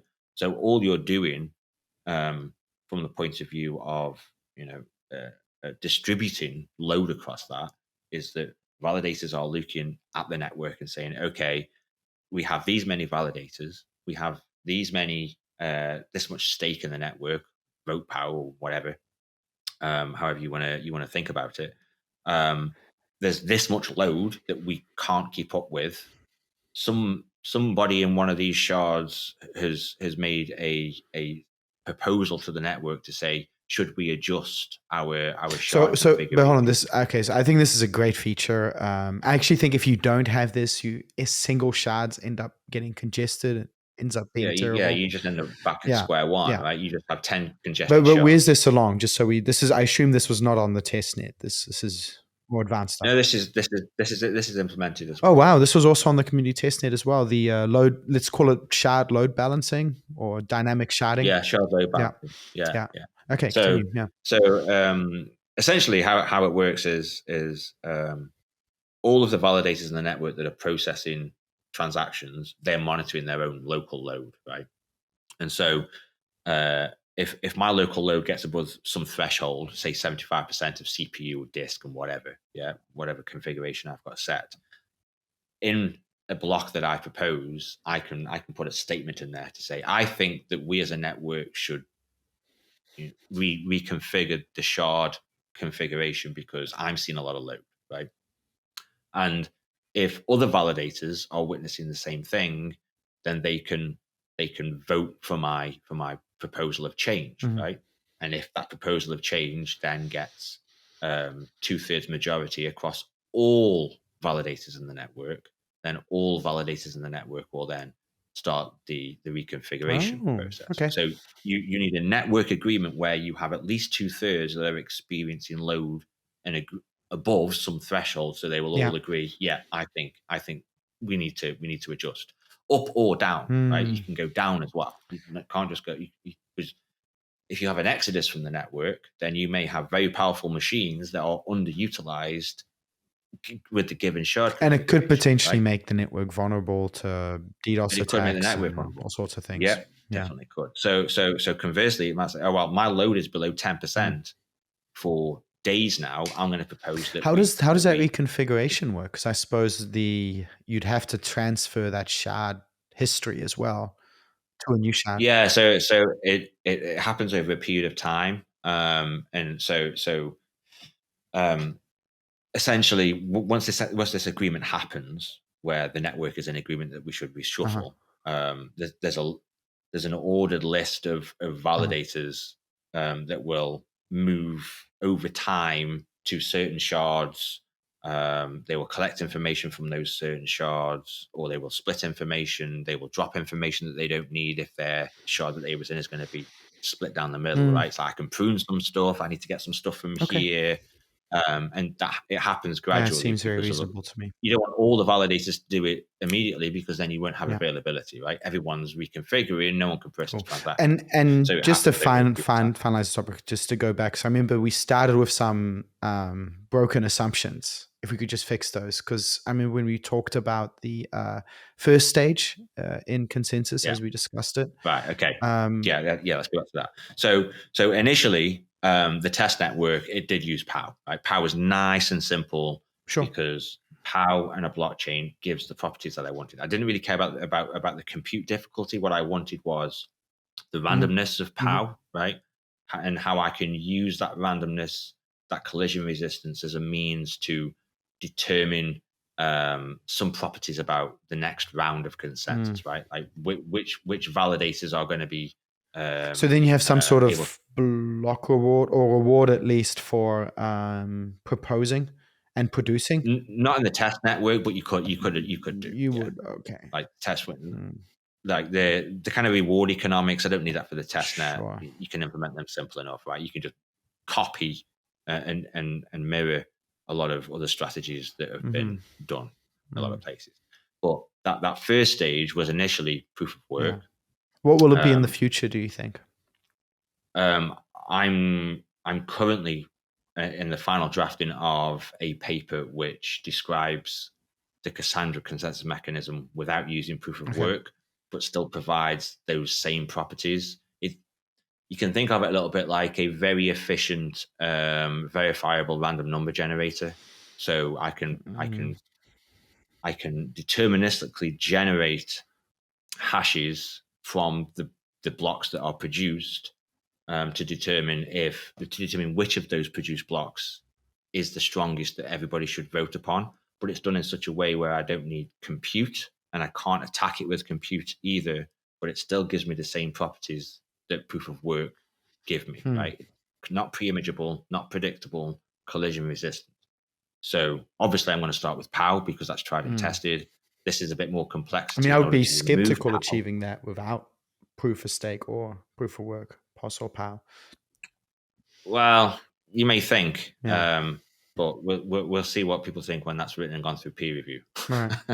Because all I really need from the POW is a random number, right? I need a random number, and I need some means of having a delay function. Yeah, POW gives you them very easily. Right? The delay function is the time spent computing to find a hash that meets some requirements. But you can actually do it in a number of different ways. They're a bit more complicated, and there are some different kinds of edge cases, but it's viable nonetheless. You just have to think a little bit different. I'm not going to give any detail about this, I'm afraid, because this is still undergoing a paper draft, and it's not going to be. But we have to acknowledge it's a big unknown about Radix, and it is an unknown. Yeah, but then that's what I do here, right? I run ahead, I try things out, I catch the bullets, people review them, people either agree what I'm thinking is good, or they disagree and tell me that it's bad, and I have a look where those issues are. But you could indeed use proof of work, or you could some sort of subset of the validators could do it. You could use proof of work. You could use sortition validator sets. You could use proof of stake in the second round, and you can use proof of stake in the third. Yeah, you could. Well. So it's not that like it's an unsolvable problem or anything, but it is. No, it's like, okay, if this doesn't work out, then fine. We'll revert back to some different kind of proof of work. So yeah, it's very, very interesting stuff in terms of consensus. Again, very novel. The last guys I had on to record were the guys from Saito, and they also had a very novel consensus algorithm as well. So I had a big spaces with them guys a few months ago. Yeah, so they were really interesting. That's some interesting stuff. To talk to them, but they don't have Turing complete smart contracts, and as we talked about, the requirements to add something like that are a lot higher, and that's where I become a sharding advocate, and I've come to believe that DeFi is actually one of the really important stepping stones for even as adoption as money, and also just to be competitive in this market, Yeah, you've got to have it now. So, but then at the same time, I don't think just bolting an EVM into your protocol is potentially the best route. Yeah. Right. I believe Radix is using Rust, if I remember it correctly. So we're using Rust as the base language, and then Scripto is an extension that sits on top,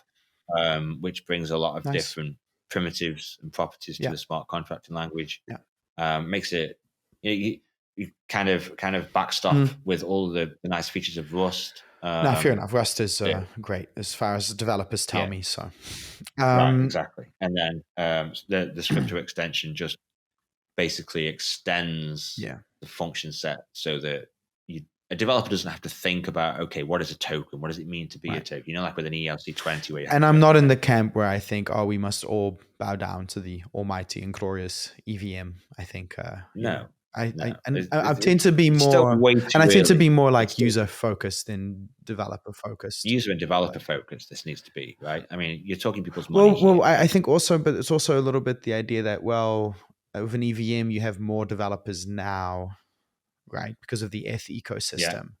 But I think if you can build better applications using something like Rust, for example, then that in the longer run is better for users. Even though it makes it harder on developers, I think in the short run, maybe within the context of this ecosystem. But that's maybe. I mean, developers if I can do the same thing easier in another language, I'm going to switch to that other language. Well, and it depends what background they have, right? I'm not going to have any loyalty to my tool. If it makes it easier for me to develop something at less risk, potentially make more money, I'm going to move. I'm going to move to that other. So, are we ready to move on from consensus and sharding? Sure. I'm content. I'm content, and now we can cover a few more subjects here. I also have questions from Twitter, so I asked the audience to say, okay, what questions would you ask? Ask the founder here. So, but I think first of all, let's talk about the economics of it. So, I trust that you tell me the whole truth and nothing but the truth here. I do have my trusty little tablet here where I can look stuff up with. So what does the initial distribution of Radix look like in terms of how much was a public sale, how much goes to the founders, all of this? I mean, we are discussing creating a form of money. So I think these distributions do matter. And there's obviously a lot of risk involved if insiders hold a lot of the supply as well. Yeah. So if you could just describe what that looks like for everyone, then that'd be great. Sure. So there's a portion that went to the foundation. I'm not going to try and remember the numbers exactly off the top of my head. But if you have your tablet there, I'm going to quickly look it up now, but continue. You can have a look. There's a chunk went for the foundation, which is, well, to do what foundations do, right? Lay the path for the future, et cetera, keep the ecosystem alive, move all of that stuff forward. There was a chunk for the team that is RDX works as an incentive for the best and brightest developers to to come and join the project, and we offer those as share equity. I found the pie chart, and good on you guys for posting it. I love always makes me happy. I'm like, yes, they created a pie chart. So this is from the Radix website. So, but I think you would have been called out on this much earlier if it isn't true. So, okay. So what do we have here? We have interesting. So Radix Foundation gets 10%. Team gets 10%. Okay. Token sale is 3%. Yeah. And you have dev incentives. Staking rewards is 50%. So that's something that stands out. So I would say total that's a mission over time. The staking rewards is a mission over the next 40 years. Less than 40 years now. Unusual you put that in this pie chart. Usually this would be not counted as, because that's continual inflation then, or it's held by a party, or no, it's continual inflation. Okay, well then I think we can ignore that. But that would change the numbers a little bit. So that means I need to double the numbers on the other side of this pie chart. So then I would say if I count the Radix Foundation and the team, then that would be about 40% of the initial supply. So I'll tell you a little story because, as you know, I'm also my day job as a professional cryptocurrency investor and doing fundamental research. And in the early days, we would not invest in anything that went over 30%. And now we've had to change that to 50% because just nothing gets released anymore. So that is higher than that. So 40% is a little bit on the high side, but it's not the end of the world. There was really two reasons for those numbers. Our initial sale didn't go as well as we'd have liked. So that the section on the pie chart that is the initial sale would have been a bit larger, hopefully, if the crypto gods had been smiling down on us more on that day. It wasn't a bad sale, but it could have gone better, I guess. And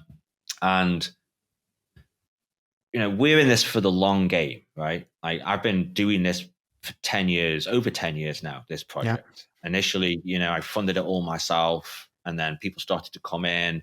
But it's always been the long play. And so to not put enough aside to fulfill the vision and the long play to appease third parties and then run out of money at some point before that vision was completed, it wasn't something that I wanted to risk. So it seemed better to, okay, some people may not like these numbers, but those are the numbers which mean that we can get to the end game and we can make sure that this is, a formidable project.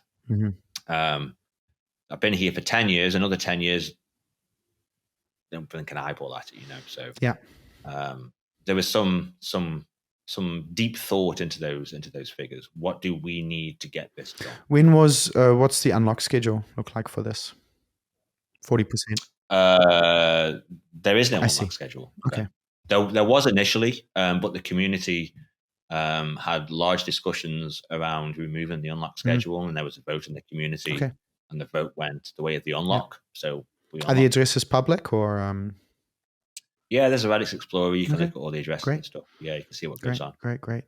All right, really interesting. And obviously this is like 40% of $1 billion cryptocurrency is very different than 40% of a $500 million or $1 million cryptocurrency, obviously. So that should be somewhat taken into account as well. But okay. Yeah, no, I can't argue with it much. It's I do find the numbers are a bit high. I wish we were back in the days where people would complain about Ethereum's ICO distribution, which was 10%, which is just no one does that anymore. So that's where we are today, and I don't blame you for it. Okay, so that's the economics. So that's the initial distribution covered. Because also I would say some of these other factors that are in this chart, like stablecoin reserve. I understand that's for the stablecoin So, okay, I understand that. Yeah, and alongside consensus research, I've spent probably half as many years again looking into purely algorithmic stablecoins. So specifically stablecoins where you're not totally 100% like reliant on collateralization. So this would be a stable start. coin like on the layer one then, on the Radix layer one. Yeah. I have to admit, that's a bit scary to me. I think you know why. It's very scary, which is why that reserve is put aside, and there's a time limit on it of a decade. Because that was one of the unique things about Luna, right? That its stablecoin was somewhat built into the layer one, and the two had this kind of intertwining relationship, right? Which is what ended up Luna, to that thing going down. Yeah. So yeah, and it was collateralized as well, and so a truly algorithmic stablecoin where you have. I believe that you don't need collateralization from external parties. And that's even right? So that's even more scary to me, if I'm being honest. I mean, scary things are meant to be researched. Fair enough. Just because they're scary doesn't mean you shouldn't research them. And I agree that it's scary, which is why we haven't got one. Okay, yet. good. That's good. Yeah, no, that's fair. Honestly, years spent looking at this problem. I mean, why not just make that like? Why not just let the DeFi, the money Legos figure that out for you? Why build it on the layer one? And maybe they will. Maybe they will. Yeah. But it's, what if they don't? Right? What if the only option for a stable coin is something that's always heavily? I mean, I'm not against collateralized stable coins. I mean, I think DAI, or at least in its original configuration, is not a bad design. Do you think there's a problem with that? I'm not saying that it is, but there's an inefficiency involved with that, obviously. Never say never. Right. It's like, shoot for the moon. People will say, why are you doing that? Why not? Well, I mean, scalable blockchain's kind of good enough. Don't need to add the best stable coin to that. No. I just get interested by these things. I think there's some potential there. Post research I've done already. Maybe I'm wrong. If I'm wrong, fine. Then eventually what happens with that stablecoin reserve is that if nothing is produced that meets the requirements of a stablecoin, then that reserve just gets quit. Okay. You've already committed to that? Oh, yeah. Okay. Cool. I like it. All right. Well, you have it there just in case you fix the... It's just there just in case one day I have a eureka moment. It's like, I know how to do a purely algorithmic stablecoin. Finally, all that's paid off. And then we'll have Luna 2.0, right? No, I'm joking. Oh, no. Come on. Don't jinx me before it's even happening. I'm sorry. I couldn't help myself. I know. I just felt like one of my lessons was like, don't build the stablecoin into the layer one. That was one of my lessons from that whole Luna saga. Yeah, I mean, it is very risky, right? You're correct, and there's, like, this is not something that would go out the door lightly. This would be heavily, rigorously vetted, upside down, left and right, inside out, for a long period of time before it even touched the base layer one. But if there's a possibility for an improvement, then I would like to try and find it, and if there isn't, then at some point I either give up or somebody. Fair enough. I really can't argue with that. There's also 11% for the Radix community. I usually count that towards the pre-mine just because there's that permission element. You get to decide how that gets distributed, obviously. So, yeah. Right. Yeah. There's 11% as well that went to people that have been around since 2012. Yeah. But yeah, then that would put you over the 50% mark for quote unquote pre-mine. Yeah, if you look at it that way, I guess so. Yeah, all right, fair enough. So to explore the economics a bit more, so something I really like in Ethereum's design from like let's say even a value investing perspective is how fees are burnt. And this leads to supply being algorithmic, basically, depending on economic activity. Yeah. What are your thoughts on this, and what does Radix do? No, I love that. I love that. Yeah, we do it Fantastic. Here as well. Music to my ears, actually. So are all of the fees burnt, or part of the fees? All of them. All of them burnt. You think so that's there's a little bit of a change with Babylon, where if you're using a smart contract, that a developer has created who wants royalties, then some fees go to them as a developer. And that's an optional feature. It's optional. Great. Yeah. So if I've like, the nice thing about that is I as a developer can build some interesting library that others want to use. I can spend a lot of time on it and I can be rewarded. I've seen some other blockchains that have done that, and I wasn't a fan when it wasn't optional, because then they ended up just programming the smart contracts, so the money just made a big loop, but it just made the whole thing inefficient. But that you made it optional and that it's just a built-in native one feature, I think that's cool. I think that's great. That just gives people the option. Yeah. So it's interesting, because I've been thinking about this more, and I've been questioning some of my assumptions around this, because traditionally, at least when looking at a proof of work blockchain, we would think about the security in terms of the block reward that's coming in, like from the fees, right? This is your block reward. And in a proof of stake blockchain, it isn't just the fees that are coming in, it's also the stake that's committed. But then in order to get people to commit their stake, especially in a world with, things like lending protocols, I mean, you would think you'd need some sort of return on your investment. Then you can't just have the stake. If you're burning 100% of the fees, what provides the incentive then for people to stake their coins? Well, you've got two things really, right? So initially you've got the emission, the stake reward. Right, but I do understand there's a supply cap there. But post that supply cap. So what do we do post supply cap? So fair enough. Next 40 years, you're covered, right? Post supply cap, your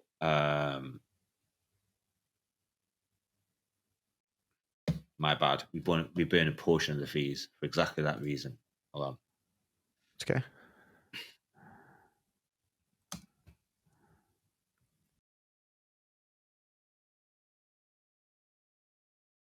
And is asking what was the incentive for people to stake once we hit that supply cap, because you can get greater returns from lending protocols, etc.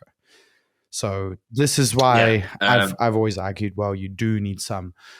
You can't burn all of the fees, or you need some sort of inflation to kind of counteract that. Right. So at the moment, we do burn all of the fees. So I was correct there. You would not believe the number of discussions you have to have around fees with smart contracts. It's crazy. You have to think about all these different things. So we burn all of the fees. But what we do have that is in Babylon is the liquid staking, right? So you can stake, but then you can still use the stake that is locked up to secure the network. You can still use that stake to take advantage of DeFi lending protocols. Is that built in natively? Right? The liquid staking? Oh yeah. Wow, that's the first time I've heard that. So on some level, it's a perversion of what stake is supposed to do, right? But on another level, if people do it, that means we just have to accept it as a reality, right? Yeah, I mean, you can still leverage enough security benefit from the stake that is with the validators, right? Because when you want to unlock that stake, you just won't get the principal of that stake back, right? So you can use your liquid stake to, of course, leverage that amount of stake for potential in things like flash loans and trades and stuff. But when you want to exit out of that position, or if your stake is being used for malicious purposes by a set of validators that you control, your principal will reduce. So when you come out of your positions, when you want to actually get your XRD back and not the liquid XRD, there's a penalty to pay there. Yeah. Okay. So I would be critical towards this point, just because I'm doubtful if you're providing sufficient incentive for the stakers in this case, if you're not giving them any of the fees and there is no tail inflation. Perhaps I think the mindset here is to, I guess, backstop that. What's the word I'm looking for? How Bitcoin full nodes provide that service, but they get. Well, I believe Bitcoin has the same problem when its block reward runs out and it is not gathering sufficient fees. I think Bitcoin's somewhat broken in that case. What is the incentive for people that are running full nodes? The incentive is simply, I want this network to function, right? It's I can't think of the word. It's like a charitable thing. Yeah, there's a proper word for it. But altruism. It's late here now. Altruism. That's the one. Yeah. So like there is a large amount of that, like the incentive for many actors is, I want this network to function because it gives me privacy, it gives me freedom, it gives me the ability. Yeah, but I don't think a blockchain can function off altruism.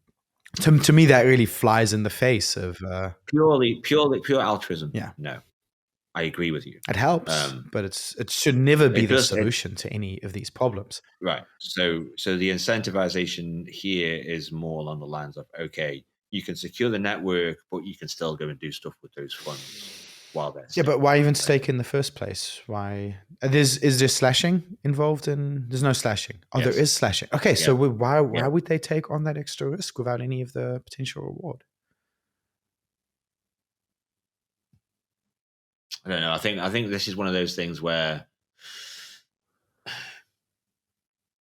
a supply cap is beneficial in terms of the economics. Well, I get it's nice to say that you have a supply cap. That definitely gets a lot of people, makes it more attractive to people, but it doesn't make it more attractive to me because of this problem. And I think, the ideal design is having a tail inflation combined with a burning mechanism, which means you'll actually have a shrinking supply. Right, maybe not shrinking as quickly as Radix is currently due to this design, but at least it would remain secure under a bit like Ethereum. Yeah, model, Ethereum's model. You have the fee burn, but you have this uncapped inflation. So on the backside of that, the stakers can still get exactly tangible reward from staking, regardless of liquid staking. And what that ends up looking like is that, so say you have low network activity. Okay, well then you have a little bit of tail inflation. But if you have high network activity and there's a lot of fees, like the net inflation is actually it's like gone into the negative. Yeah, exactly. Yeah. So I think to me that's the perfect design. And and you're not the only one here. I think most cryptocurrency networks get this wrong from the economic perspective. And I would like to, including some of your closest competitors in terms of sharding, they also have these cap supplies. And I've been trying to shout off the rooftops that there is a better way. Yeah. So that's fair enough. Yeah. I think we disagree on that. No, I think we do, but that makes for a healthy debate. Yeah. Right?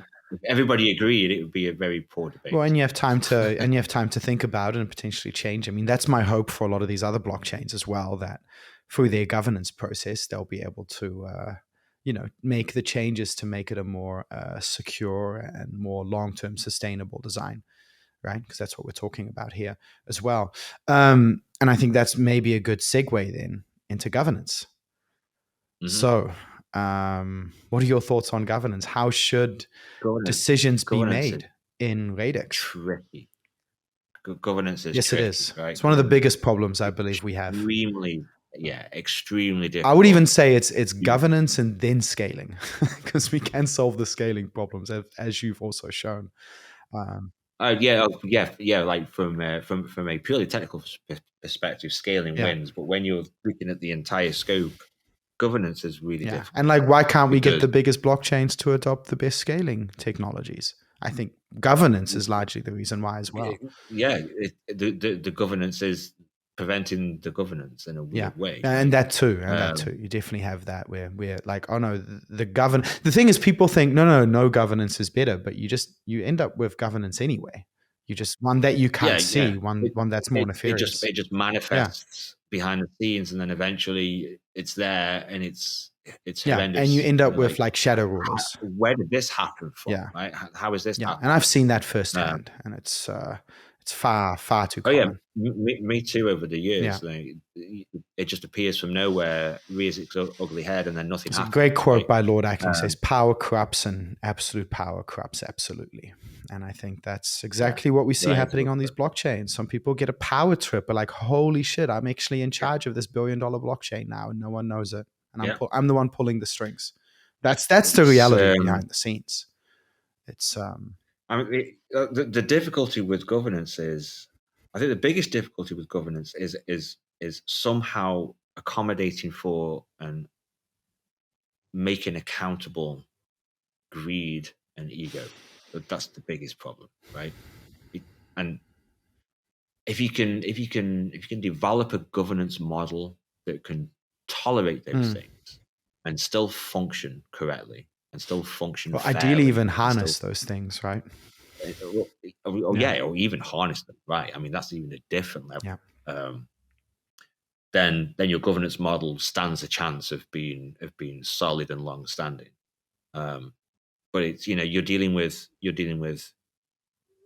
human qualities and emotions, right? That's essentially what it is you're trying to regulate with governance. Yeah, well You're said. Well said. That's exactly what we're trying to regulate. Yeah, with that, my idea of governance is very much okay. Like, what can we do systemically in the design to temper human nature, if you will? And the issue is you're trying to apply a logical framework to things that are not logical. Emotions aren't logical, right? How someone feels about something or someone's desires, that they may not be logical. Yeah. So placing that into a logical framework that accounts for all possible variations of that is challenging. And I think we've got a huge body of work spanning thousands of years informing us on how to do good governance. This is one of the things that actually got me into cryptocurrency on a more deeper level, was trying to solve some of these problems myself. So yeah, it's a very interesting part of the puzzle. But then the other side of that, some technical issues will leak over into governance. Yeah, right? And the consensus algorithm, that's already part of the governance every time as well. Yeah. And it's but then you've got Sybil that leaks over, right? Like if I'm an actor with a lot of influence or many identities in the digital realm, right. Yeah, I can swing vote things my way where I couldn't do that in the physical realm because people know it's me. It's the power of influence. It's a mighty sword that some people can wield. It is indeed, and they can change the direction of major cryptocurrencies. You push the right buttons here and there, and can feel like a psycho historian. And then the thing with this kind of stuff, of course, is if you have that influence and you can do that, then on the other side of that flip, that swing vote that you've been able to influence, you make $100 million. Yeah. Right? it's a big carrot. Yeah, no, certainly. And I've seen it time and time again. These cryptocurrencies at scale, they have these major systemic flaws around governance, and they become captured, and they start making the wrong decisions, and they become slower as well in terms of being able to react. And I wouldn't want you to become like the Gavin Andreessen of Radix, if you know the reference. I know the reference. Yeah, I wouldn't like that either. Thank you. And Gavin Andreessen's still a hero to me, but he handed, just for the audience a little bit here as well. Gavin Andreessen is the person who Satoshi Nakamoto, the founder of Bitcoin, gave the keys to the kingdom to. And in his good heart of heart, he then handed those keys to the current core developers, who ended up, completely changing the developmental path of Bitcoin and kicking him out in the process too. And this is now known as the block size debates. That was shady. That whole block size debate is just... I was very involved in that one. And it informs a lot of my theories around governance today. I think in that case, it was a very interesting case study. That would definitely be, if you were in the thick of that would definitely be a good learning experience. I was in the thick of it. Not to do in governance. I actually wrote this might be interesting for you. My theory on Bitcoin governance was, can see it on my Medium page. It was very much informed on my experience being behind the scenes in the whole Bitcoin fork wars and all of that stuff. So, yeah.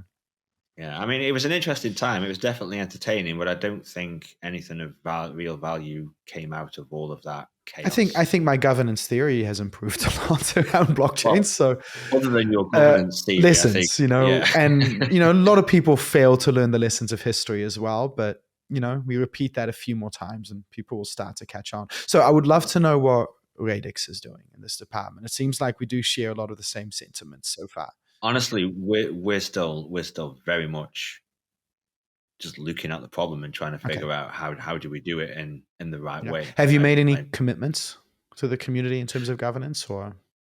Not really. No, it's partly it's a huge problem. So you're basically at like a null stage then in terms of that development. Yeah, we're a little bit in limbo still. We've got a lot going on in terms of the tech side, growth, marketing, brand awareness, who we are.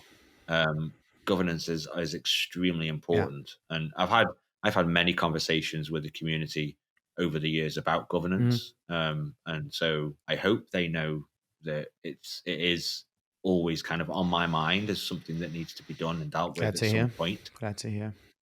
But it's just, we just don't have the bandwidth to hit it with any kind of vengeance at the moment, which is frustrating. But governance of a protocol that isn't going anywhere because focus has been shifted from what should have been done to something that, it's like implement great governance on a protocol that's dead.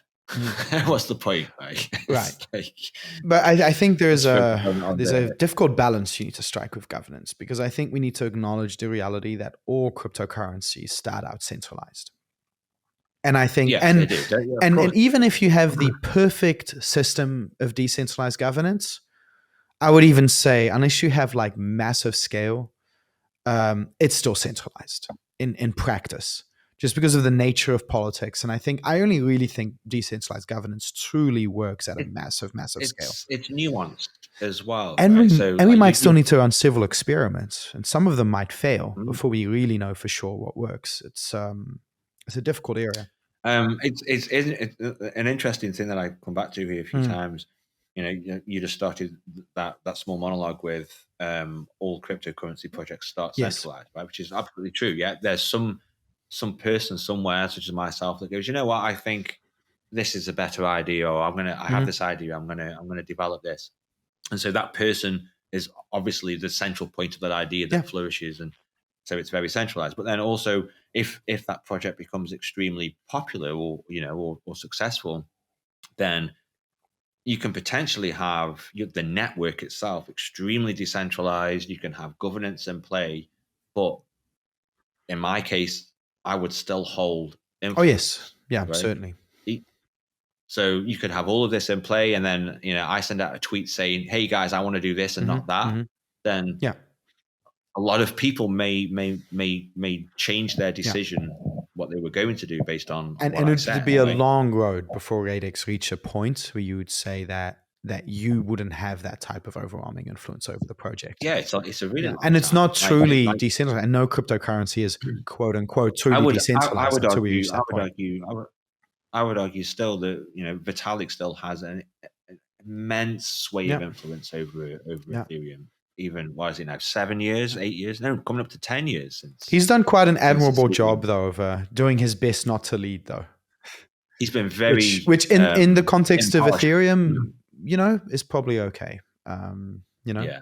I think Vitalik stepping away from the decision-making and just being impartial in most aspects was very smart. But, even still, if he was to say something on his Twitter about what he wanted Ethereum to do, that would carry a lot of weight still. Yeah. So, and he's still making the one making that informal roadmap, So right, exactly. So how do you get away from that in your governance model? Yeah. Right? Well, my view on it is really, I think stake based voting is really the way to go. And then having a proposal system. Yeah, Sure. Yeah, voting is the way to go, but that issue is still somewhat. I think a treasury is also very important. Like, take part of the block reward, put that towards a treasury. Now you can fund things, and that also helps against outside parties potentially capturing your insiders, because I think that's something that happened in Bitcoin and potentially Ethereum now as well. Where, say, you might have a conflict of interest, like for-profit layer 2 companies, for example, right? And them paying off core developers to change direction. I think having a self-funding mechanism is very useful for that. Something I've come to the conclusion of as well. I'm just spitballing some of my ideas here, if you don't mind. But sure. I love it. I think it's very important to have the stake should be weighted based on time locked, and then enforcing very long lock-ins. I actually think that's very important. And that's to prioritize long-term decision-making over short-term decision-making. I think that's a very important aspect. I think which you need for governance, exactly. Right? You need long-term exactly. And you can actually enforce that with stake, at least. With mining, I don't think you can do it. So that's why I think proof of work is fundamentally flawed or systemically flawed from the governance perspective, because you can't. They're going to have that 3 to 5 year time horizon, and they might not want to rock the boat. Yeah, you don't have any I guess verifiable identity, right? And it's just a CPU hashing somewhere. I'm not against that aspect of it. It's just that the time horizon is too short, and I think that's part of what happened. Tools for different jobs. Yeah, that's part of what went wrong in the block size debates. I think is that they were like, you know what, we can like not rock the boat, right? And ride out the end of our electricity contracts and hardware shelf life, and we're good. Right? As opposed to making the decision for something that would have been better for Bitcoin in 20 years from now. Right? Yes. Yeah. You couldn't have said that any better. Yeah, thank you. It's definitely short-term thinking, short-term profit thinking over long-term. And since you're because I think once you have a solid idea of what you want to do for governance, it's important to just put that out there and commit to it, and then you're already setting up the beginnings of a social contract. Because I think the danger here is if you implement decentralized governance, on-chain governance too late, then it could run away from you before you actually have a chance to implement it. So that's the danger, because you're dealing with entrenched power. It could manifest itself from somewhere else. Yeah, and it will always be that subpar ad hoc kind of a bit anarchist feel vibe to it, you know, and that's not the kind of governance that you need for these kind of systems. And also it's like the the thing is, the problem is that if you have, say, a centralized power in a system, right, decentralizing that requires the centralized parties, let's say, to surrender that power. That's why in most of these cryptocurrencies say, oh, we're centralized now, but we'll become decentralized one day. There's actually a disincentive for the people in charge to follow that through. So that's why in most of those cases it won't happen. Fortunately, this is a fully permissionless and decentralized system, but you definitely want to add proper on-chain governance before things start getting gnarly in terms of the power dynamics. So yeah, that's the thought I'll leave you on. Absolutely agree. Yeah. So so that's the governance question, I think, in a nutshell. And obviously, you're at a neutral state there. You're not there yet.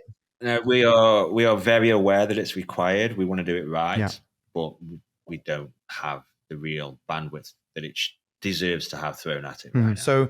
So we've covered consensus, we've covered governance, we've covered economics, we've covered scalability, we've covered the decentralization of the system. So I think we're actually covering all of the main points. Is there anything you'd like to add in terms of big subjects here? I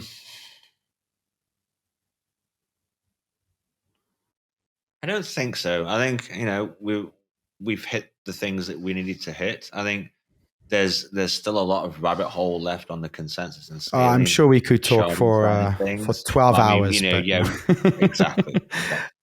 I think the goal here is really to get a kind of an overall deep sketch of the system. And I really feel like we've achieved that here. So I think that's great. So I think let's go to the Twitter questions, because I did ask people, what should I ask you?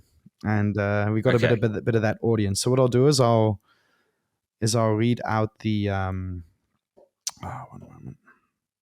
There it is. Yeah. So I think... let me see. I think there was a really good question here by, I'm just going to quote here. So this is DeFi Dare. And he says, what makes it better than other high performance L1s like EGLD, Near, and Sol? And does that make for enough of a differentiator to ignite traction on their ecosystem? And what is your plan and view? Let's just stick with that. I don't want to complicate the question. So that's by DeFi Dare. Go ahead. Okay. I think when you when you really look at the technology that we have, right? And I know technology doesn't win all wars, so we don't need to have that debate with the audience. Best tech doesn't always win, fine. But from a technological point of view, when you really start to get into the detail, while on the surface, what different protocols and Radix are offering may seem the same, the scalability and fast finality and all these kind of buzzwords that go around, they all get kind of recycled a lot. But when you get into the detail and if you understand what it is that you're looking at, if you understand what it is to be a scalable consensus mechanism or how sharding works and all of those things, you really, I think, will get an appreciation for the subtle differences that make huge impact in terms of scalability, what make a huge impact in terms of responsiveness, the safety and liveness guarantees that Radix offers, right? This ability to where the network can dynamically reshuffle based on what load it is seen now and what load it was seen before, so that it can always maximize maximum performance from the validators that are taking part. This parallel execution across shards where you can take advantage of multi-core CPUs, which you may not be able to do in other platforms quite so efficiently because you're executing in place rather than executing outside of the main consensus process. There's probably 30, 40 different small things, the devil's in the detail, when you put them together, give you a much more performant, much more secure, much more live, responsive. I think there's really a very utilitarian argument is that all these little improvements come together to create a better product. So I can see that. So here's another, here's a difficult question, hopefully. This is from Classic Main in response to this tweet. And how, and especially why, did they claim to be 1,000 times more scalable than EGLD? Hitting on others, and it's literally just blatant lying. It's a bit harsh, but this is Twitter, so it generated the likes. I'm guilty of that too sometimes. Don't cry on me for Twitter. It's fine. If I remember rightly, there was eGold used to be was it Elrond? That's right. Yeah. Yeah. Now it's Multiverse X, which to be honest with you, I'm not a fan of that rebranding. I don't know. Whatever. I don't know where this idea that we made those claims, as in us Radix. I know that there's been some debate, let's say, across our two communities in the past. I've never been into the L1 communities or Multiverse, whatever the heck it's called these days. So I'm not. I haven't said that. No, you don't need to defend the claims made by random people on Twitter that might have Radix in their profile. So right, you're okay. You don't need to defend yourself. That would be a terrible straw man for me to corner you. I'm just making sure that I haven't said something that I don't think I have. Anyway, if I have, let me know. Send me proof. Sure. Fine. But I think I have an idea how their consensus mechanism operates, and they have like the beacon chain. That's right. They call it the meta chain, but it's essentially a type of beacon setup. Yeah. Right. So, like we were saying earlier in this conversation, right? Eventually, at some point, that will bottleneck. Yeah, right? It's above 1 million TPS though, which is very impressive. I suspect. Yeah. So maybe let's dig in a little bit. Where's the bottleneck then for Radix? Where would the TPS top out? Because there has to be a bottleneck somewhere. It'd be in the communication protocol. It doesn't top out. It doesn't top out. The ultimate bottleneck is it becomes more of an economic bottleneck rather than a technical bottleneck. It would be P2P messaging, right? The P2P messaging for the Cerberus protocol would have some sort of bottleneck, even if it's in the millions, right? No, because the Cerberus protocol is there isn't a single Cerberus instance, right? The Cerberus protocol executes on that third stage, right? and your full nodes, quote unquote, but that is only, and your block producers are all running the Cerberus protocol, right? Yeah, but the communication that's happening there is only to where it needs to be, right? From shard 2 to shard 4, shard 5 to shard 6. Right, but 7, eventually that would be too much communication. But eventually, so what happens eventually is that those local consensus processes, the phase 1 and the phase 2, which constitute the local consensus processes, right? They get saturated by load. Yeah. So that may be, say, 10,000 transactions per second, right? So if you've got a network with 10 of these local consensus processes, right, then you top out at 100,000. Okay. But you can then reshuffle. That's the whole point of the reshuffling. So if there is a load where all these local consensus processes have topped out, add more shards, and they're saturated, right?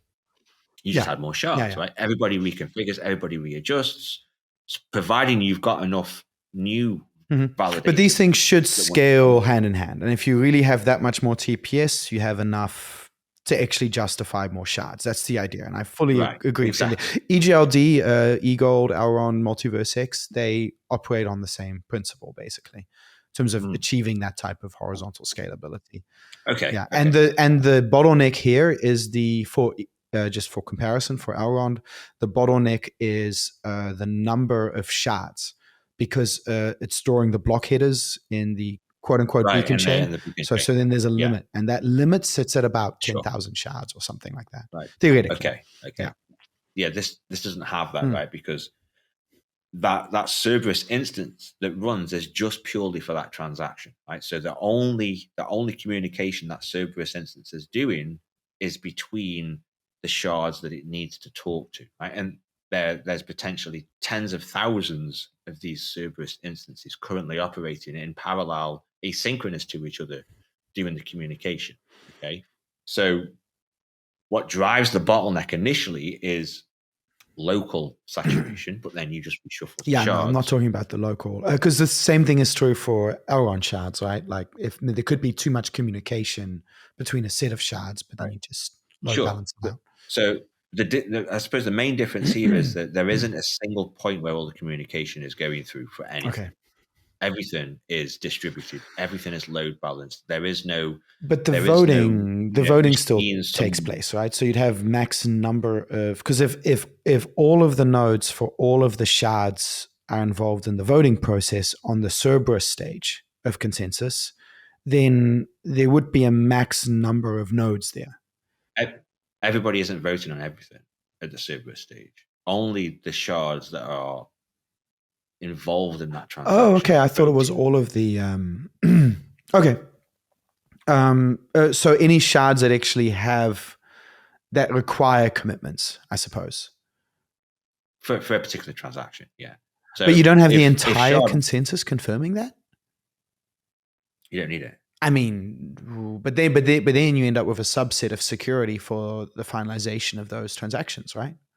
Not the full security set of the layer 1, because you only have a subset confirming it, or what's the word you use? Committing those transactions. Right. Yeah. Yeah. Okay. I mean, that's fine. It's a fine trade-off to make, but it's just important to acknowledge. Well, but ultimately you end up with the full security of the network confirming something, because the validators are shuffling from one place to the next. And so then they are synchronizing with the validators that are currently present in a particular shard. They shuffle from one to another. They have to synchronize state, right?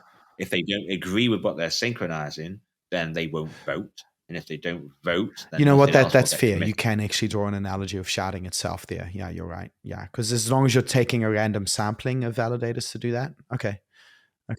So over a period of time, all validators will have gone through all shards and seen all transactions that have happened across the network. And if they didn't agree with any of them, they could essentially raise a flag. But I mean, there has to be a bottleneck somewhere.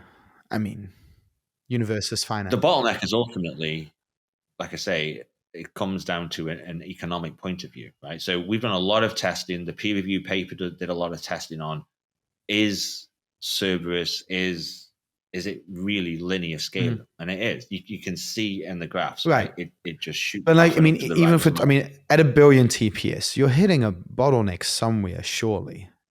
Your bottleneck at that point is it viable? Is it profitable? What is the incentive left for somebody to come in and provide compute for that scale, right? If the demand isn't there, then why would no, you of course. Right? I mean, in that sense, it should be a self-balancing system. Ultimately, the bottleneck is, there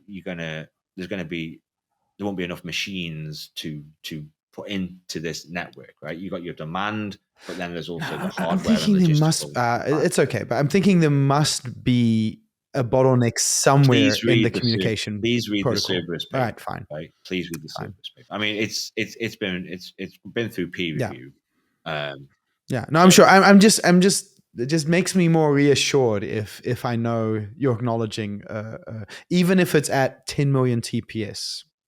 From a theoretical point of view, there is no bottleneck. It will stay linear, right? From a practical point of view, sure, there will be bottlenecks in places. Yeah, right? But you haven't identified what the first bottleneck would be here? Because it's not a technical bottleneck. From a technical protocol bottleneck, it's not there. Yeah, okay, right? fair enough. I'm not sure actually if that's fair enough, but okay. Yeah. For example, one bottleneck. I mean, this is going to sound absurd, right? But you've got so many machines with so much demand trying to process these, because it is linear. You're up at stupid amounts of TPS, right? There's not enough bandwidth available for those messages to get around, right? Literally, you're saturated. Undersea optical fiber cables. That's at the point where the bottlenecks start with this. Those crazy scenarios. Right. Okay. Yeah, but that's, like I was saying, would be in the messaging layers, right? That's where bottlenecks would. Yeah, it would be in the messaging layers, and it would be, but yeah, the scale of the network would have to be obscene for that to start to become. Yeah. Okay. Fair enough. I think the same person, Classic Main, he also pointed out you claim so much, but none of it's really implemented yet. I think we already discussed that, so I think we can move on from that. Unless you want to add anything to that thought. But. I mean, there's been plenty of occasions where we've spun up in the community one of the Cassandra networks, and I've posted on Twitter and in various places inviting people to come along and play with it. Come and use these dApps. Come and use the Twitter clone that's on there. I'm not sure if you're aware of that. We were basically scraping Twitter and importing Twitter itself onto the Cassandra ledger in real time, up to 200. I think we peaked out at 220 terabytes of data it was managing, and this is wow. a fairly small. It's a pretty cool demonstration. I like it. That is a cool demonstration. I can provide a link to that. It's up and down a lot because it's a research network, as we've been all over. Right? But there's been many occasions where I've invited people to come and play with it. Posted on Reddit. I've been banned so many times for posting this on Reddit. Invite people to come and play. So, it's not that the claims are unfounded. I've been very open with people. Come and play with this. Come and see what you think. Right? Come and join this Telegram group if you want a discussion about it. This is a community network. This isn't just me in my bedroom with a bag of servers behind me. Right? This is all over the world. This is big servers and Raspberry Pis all joining together, and it's sharded, and we're doing all this stuff. So, I mean, if you just weren't around at the time I was doing that, then that's not my fault. Sure. All right, I have another question from Eugen, who's asking, when a decent user experience, when a decent UX wallet? So this is another big thing we've been focusing on the past couple of years, which is probably it's taken up a lot of our time, and it's probably the main reason for the quite large gap between Olympia and Babylon, with the developer experience, but then also that feeds into the user experience as well, right? If you want your developers to be able to build a good user experience, then you need to give them the tools in order to be able to, spend more time actually building the app and less time trying to make sure they've got no bugs in their app, right? We did some research with developers, and I think it's in at something like 70% of the time was spent debugging and testing, and only 30% of the time was spent actually building the application and the user experience for that app, which just seemed crazy. This is from like a Solidity point of view and EVM point of view. Just seemed absolutely insane that developers were spending that much time. So a big part of, like, I would guess, the here and now vision. Scalability is a long-term thing. What's the short, medium-term thing is developer and user experience. I think probably the most powerful thing from a user experience point of view is the transaction manifest, which is built into the wallet. And that essentially gives any user a very explicit and detailed breakdown of, okay, if you press send on this transaction, this is exactly what is going to happen. And this is what you will get back in your wallet before you even press send. And so they have very clear expectations of, what is going to happen, what applications are going to be used, where the funds are going to go, what am I going to get back, what tokens might be used to trade, or whatever it is I'm doing. You get a very explicit breakdown of instructions of what is going to happen. No surprises. Like sometimes you make a trade somewhere and you expect $100 back, and then you suddenly only get 50 because something happened and you didn't know that was going to happen, and some fees have been taken and there's been slippage and all this other crap that's happened, and then someone's mev'd you as well in the middle of it, and it's like, what the hell? Yeah. Like this is the. But it seems to me this is an attempt to improve that. But it seems to me like this is an area where Radix is a bit, well, quite a bit behind as well. But you're taking the more long form approach. Behind in what way do you think? Well, I mean, in terms of UX, I mean, there's no DeFi deployed yet. So I mean, it's I see. Yeah. So, all right. Okay. So I'm saying like you can't even build the UX if it's not deployed, right? So sure. Yeah. So I mean, so yeah. I haven't looked at the wallet myself, so I don't know in what state that is what in. Babylon changes, right? So, but obviously up in the lead up to Babylon, there's been these numerous networks. It's very exciting launching DeFi. I mean, what are you expecting? Are you expecting to see a vibrant ecosystem form? I mean, it's it's already vibrant, dude. I mean, we've got so many projects building against the. So this is a launch for all these projects as well, then, right? Babylon. Yeah. There's a ton of projects on launch day that are also going to be going live as well. Just everything. You name it, there's somebody building it in our ecosystem at the moment. So you have DEXs, you have lending protocols, DEXs, prediction markets. They're not that common. Prediction really? markets. Okay, options protocols, all that good stuff. Yeah. I think that's one of the things Ethereum really got right, because I think we were discussing some of the earlier eras in cryptocurrency and how you used to have these blockchains where like, okay, we do this thing and we do that thing and we have these features, and they used to build everything into their L1, you know what I mean? And Ethereum came along and said, no, here's a Turing complete blockchain and do whatever you want. And boom, explosion of applications. So there you go. And Ethereum nurtured it very well. And they were, they were really the first to the game as well when it came to that type of setup. So, but it could have been easy to screw that up if they'd have managed that explosive developer. I think they kind of did screw it up, but it still worked. I mean, right? I mean, you had the DAO hack. From different perspectives, there was some screw up. But I think overall, I think Ethereum did a pretty good job of managing that huge growth. But that was really a case of like letting the free market come up with all the applications. And I think when it comes to DeFi, that is the right approach. Because I remember what was more common in that era was like these. Oh yeah, build and these L1 developers were like, "Oh, we'll do this little thing, build the chat, we'll do that little thing, build all these different." And it was just it was terrible. Yeah, it was terrible. That was not the way to go. Clearly. So something I'm getting from the comments as well is, and I don't know anything about this, so you're going to have to explain. But a lot of people seem upset about clawbacks. So what are they talking about? Clawbacks. Yes. Also don't know what he's talking about. Oh, that's a shame. Okay, let's see. Question for him. This is from Demian. Question for him. Why clawbacks? ?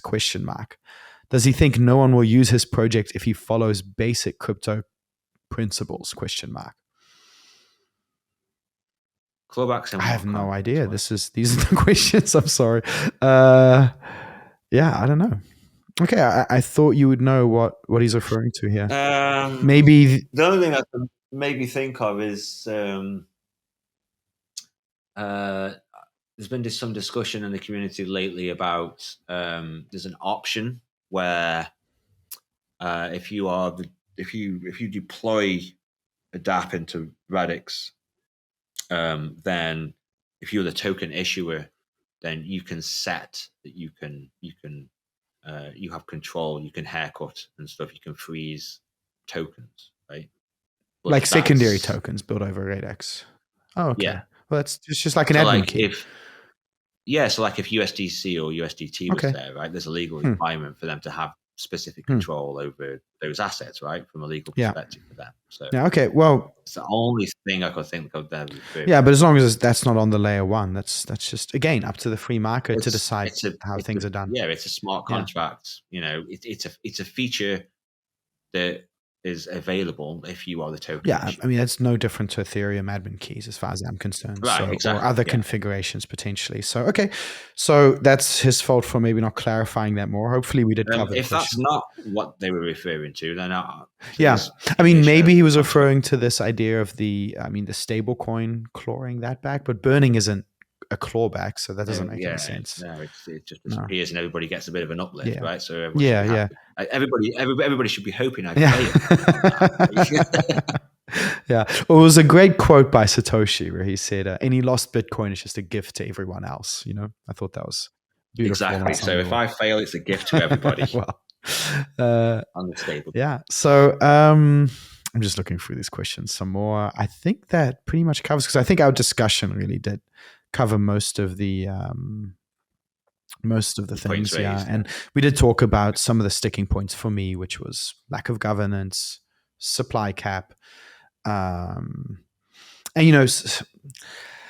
it's very grand claims while not having much implemented yet. But I can see you're coming from a solid foundation here, and you are making a lot of sense to me. So I can definitely say that. I've talked to founders before where I'm just like, oh Christ, this is just a bunch of techno babble, and they're just fooling a whole group of people by just sounding smart. But that's definitely not the case here. That's the norm. Yes. This is the issue, right? Yeah. It is the norm. People, a lot of founders haven't spent large portions of time or their lives actually trying to solve a problem and gone down the rabbit holes. The ones that have are the ones that are at the top and where they rightly should be. Yeah. So thank you for acknowledging at least that, if nothing more. Yeah, no, certainly. And I was listening to some of you on another podcast. I was just going for a little run earlier today, making sure I could be sharp for this discussion. And I was listening to you, and I was like, yeah, you actually make sense. Actually, the things you're saying do actually make sense. So, I do have my criticism still, the economics, the initial distribution, the supply cap, the governance, but you're obviously very open to going to fix those problems in the future as well. So, oh yeah, of course. Like, if there is something that is a real thorn in the project's side, all I want here is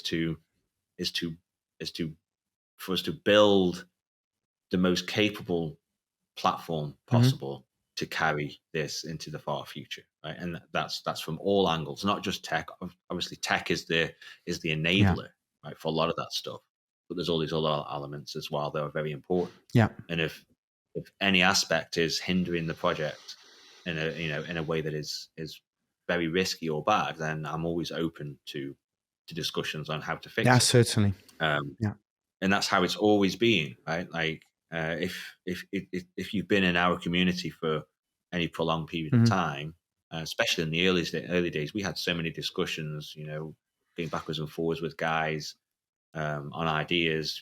People would solve problems with me, for me, against me. It's all good because ultimately we just want to get to the same place, and that is a platform that does good in the world and that can survive the test of time when we're all gone. Yeah, no, I think that's there's always the question of because I can see what you're doing. You're taking a slower approach, or you're not releasing things until you're very much certain of that, and you end up with a better protocol, at least in theory, doing that. But there is the other side of that, which is like, okay, well, you're going to be longer to market. You're making a trade-off there in terms of being competitive, right? And I think it's also about striking the right balance. There's no absolute no, you're better off waiting for the perfect design. And you're also probably not better off just releasing right now either. It's striking that right balance between being competitive and creating something that's like long-term viable, I think is very tough balance to strike, I find as well. I mean, there has been times in the past where I thought that balance was wrong. We were too late, but then the market does something, or something happens, and it's like, actually, no, we're not too late. We're early, and then it's got to the point now where it very much feels like it is the right time for us now. Yeah. So I think, I may be wrong, of course, right? None of us have got a crystal ball and can tell what's going to be in the future, but this feels like the right time for this kind of innovation across the board that we can deliver. But I guess how long till sharding will be implemented? So sharding is going to be kicking off, all efforts after Babylon. Shortly after Babylon, once Babylon is settled, there'll be a team that maintains Babylon, and then a core team will move over to Xi'an. Timelines for Xi'an are going to be sketchy at best right now. There's a lot of work to do there. All the critical points that we need to consider. That's what I've been working on the past 18, 24 months or so.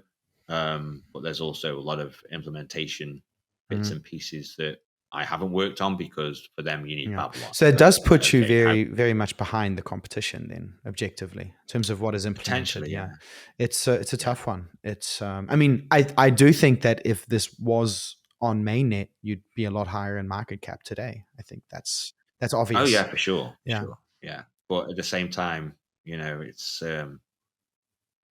this kind of stuff shouldn't be rushed. And if that means that we are on the back foot for a bit longer, that's fine.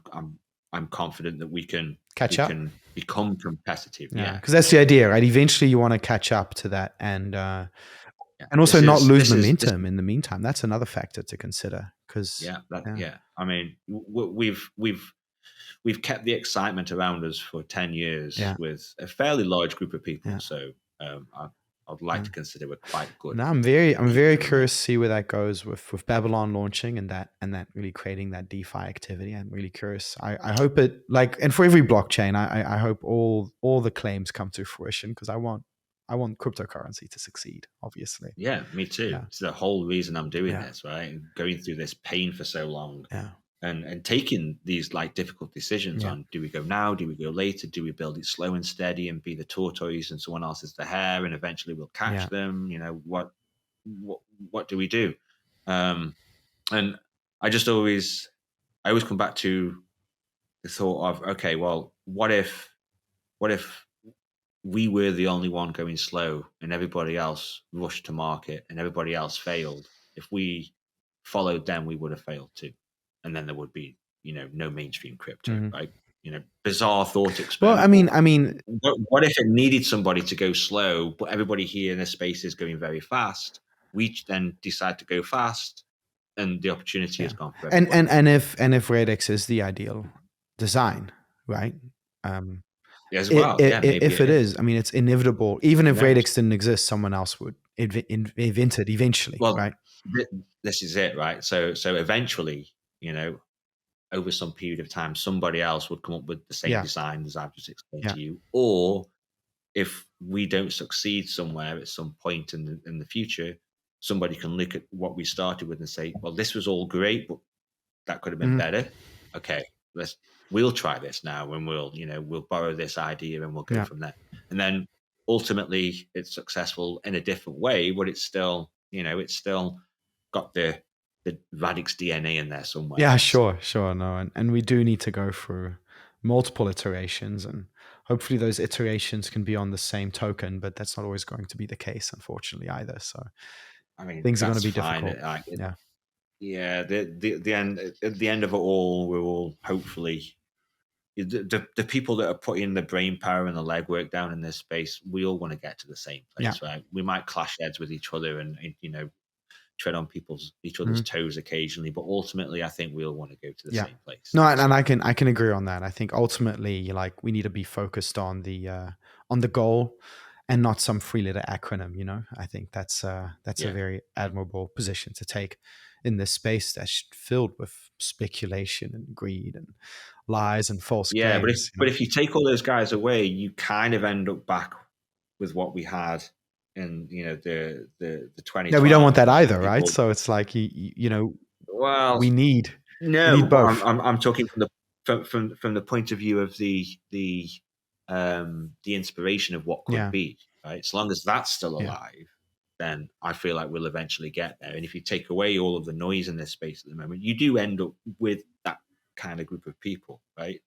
Still very excited, still very ambitious, still very inspired about what this could be. And as long as we've always got them, I think eventually we'll get there. If that group of people disappears, then So I have a final question here from the Twitters or the X's, whatever we call it today.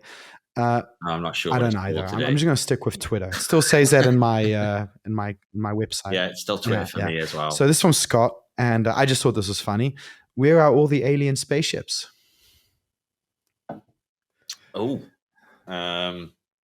yeah. Who knows? I don't know. Okay. Let's do this, because there's always this thing that I think about, right? Like, if you think about how far we've come as a species in the past couple of thousand years, right? Before then, there was nothing that would identify us as who we are today. Like, no pyramids, no civilizations, nothing. And if you consider the vast distance of space, and the potential likelihood of other intelligent beings, and then the age of the universe, I think when you really consider that, it's like me and you being put in Africa somewhere and us told to wander around for the rest of our lives until we bump into each other. And the likelihood of that, if we're on the continent of Africa actually bumping into each other, is very slim. And if you consider our lives, what the average duration of a civilization is, like, on Earth, it's usually a few hundred years. Civilization, it grows, the Mayans, the Egyptians, etc. You consider that to be the life of a civilization. I don't know how old you are. I'm 44. I might die before I even bump into you, right? Yeah. So maybe the spaceships just haven't bumped into us yet. Yeah. It all depends on how you tweak that Drake's equation as well, isn't it? And small change, big impact. I might have a little bit more fantastic view on things. I think they're probably all around us, and we're just a little anthropological curiosity to them at this stage. We haven't been invited to the Galactic Federation yet. Maybe, there's maybe that as well. I mean, I am convinced that there is other life out there. It is presupposing the ability for some form of faster than light travel, obviously. But and that's quite important. Otherwise, it's a long trip. Yeah. It is. In intelligent life, I'm not sure if that's common, but I think, at least microbial life, I think that's probably fairly common. But the chance of us seeing aliens, I don't know. Maybe you're right? Maybe they're just observing from the distance, and these guys are still children. We don't want to go invite them. I mean, the stuff coming from the U.S. military is pretty wild. How they're acknowledging the existence of these flying objects. Why now? It's a big question. Like, what's the narrative? The more positive point of view would be like, well, they're open sourcing the problem for the world. They haven't been able to solve it all these years. That could be it. That's a very on topic point of view. Yeah. As well. Yeah. Or maybe it's some other 4-dimensional chess that's going on. Who knows? I'm not the one to comment on those power games. I'm sticking to blockchain for now. So me too. I'm not getting into it. Well, thank you, Scott. I do enjoy that you added that. And if you find one, let us know, because I would like to meet him. I have questions. I would like to know what the ideal consensus algorithm is. Maybe they have much more radical ideas than we have on this discussion. It probably isn't proof of work, because they can probably crack those, I'm guessing. Fancy computers. Yeah, that's the thing. So Dan, this was a real pleasure. I really enjoyed this conversation. Actually, I really feel like I learned about Radix, and I'm definitely more curious to learn more about it. And as you know, I'm a big fan of sharding, and I just want you to add governance and and more sustainable economics, and you might actually start checking all of the boxes here and implement it all. So no pressure. No, just for the sake of humanity, that's all.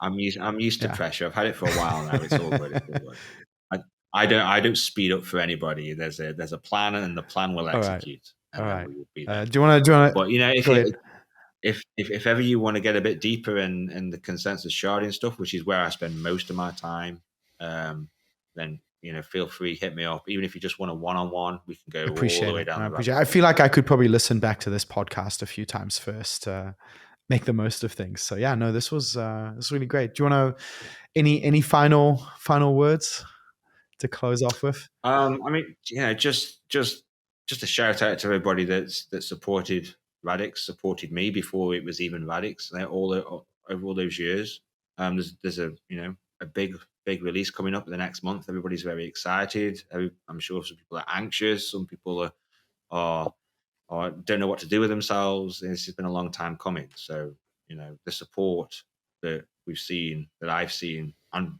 personally as well, support from various people in the community has been overwhelming. Oh, that's wonderful. That's heartwarming to hear. And and I would say my final words were keep an open mind and learn all about these different cryptocurrencies. I think there's many great cryptocurrencies out there that you haven't even heard of, and we need to watch our biases a bit sometimes too. Is that if you just have an open mind and approach something with humility, there's a lot more that you can learn of other cryptocurrencies in the space. Having tunnel vision usually doesn't serve anyone very well. So yeah, thank you everyone.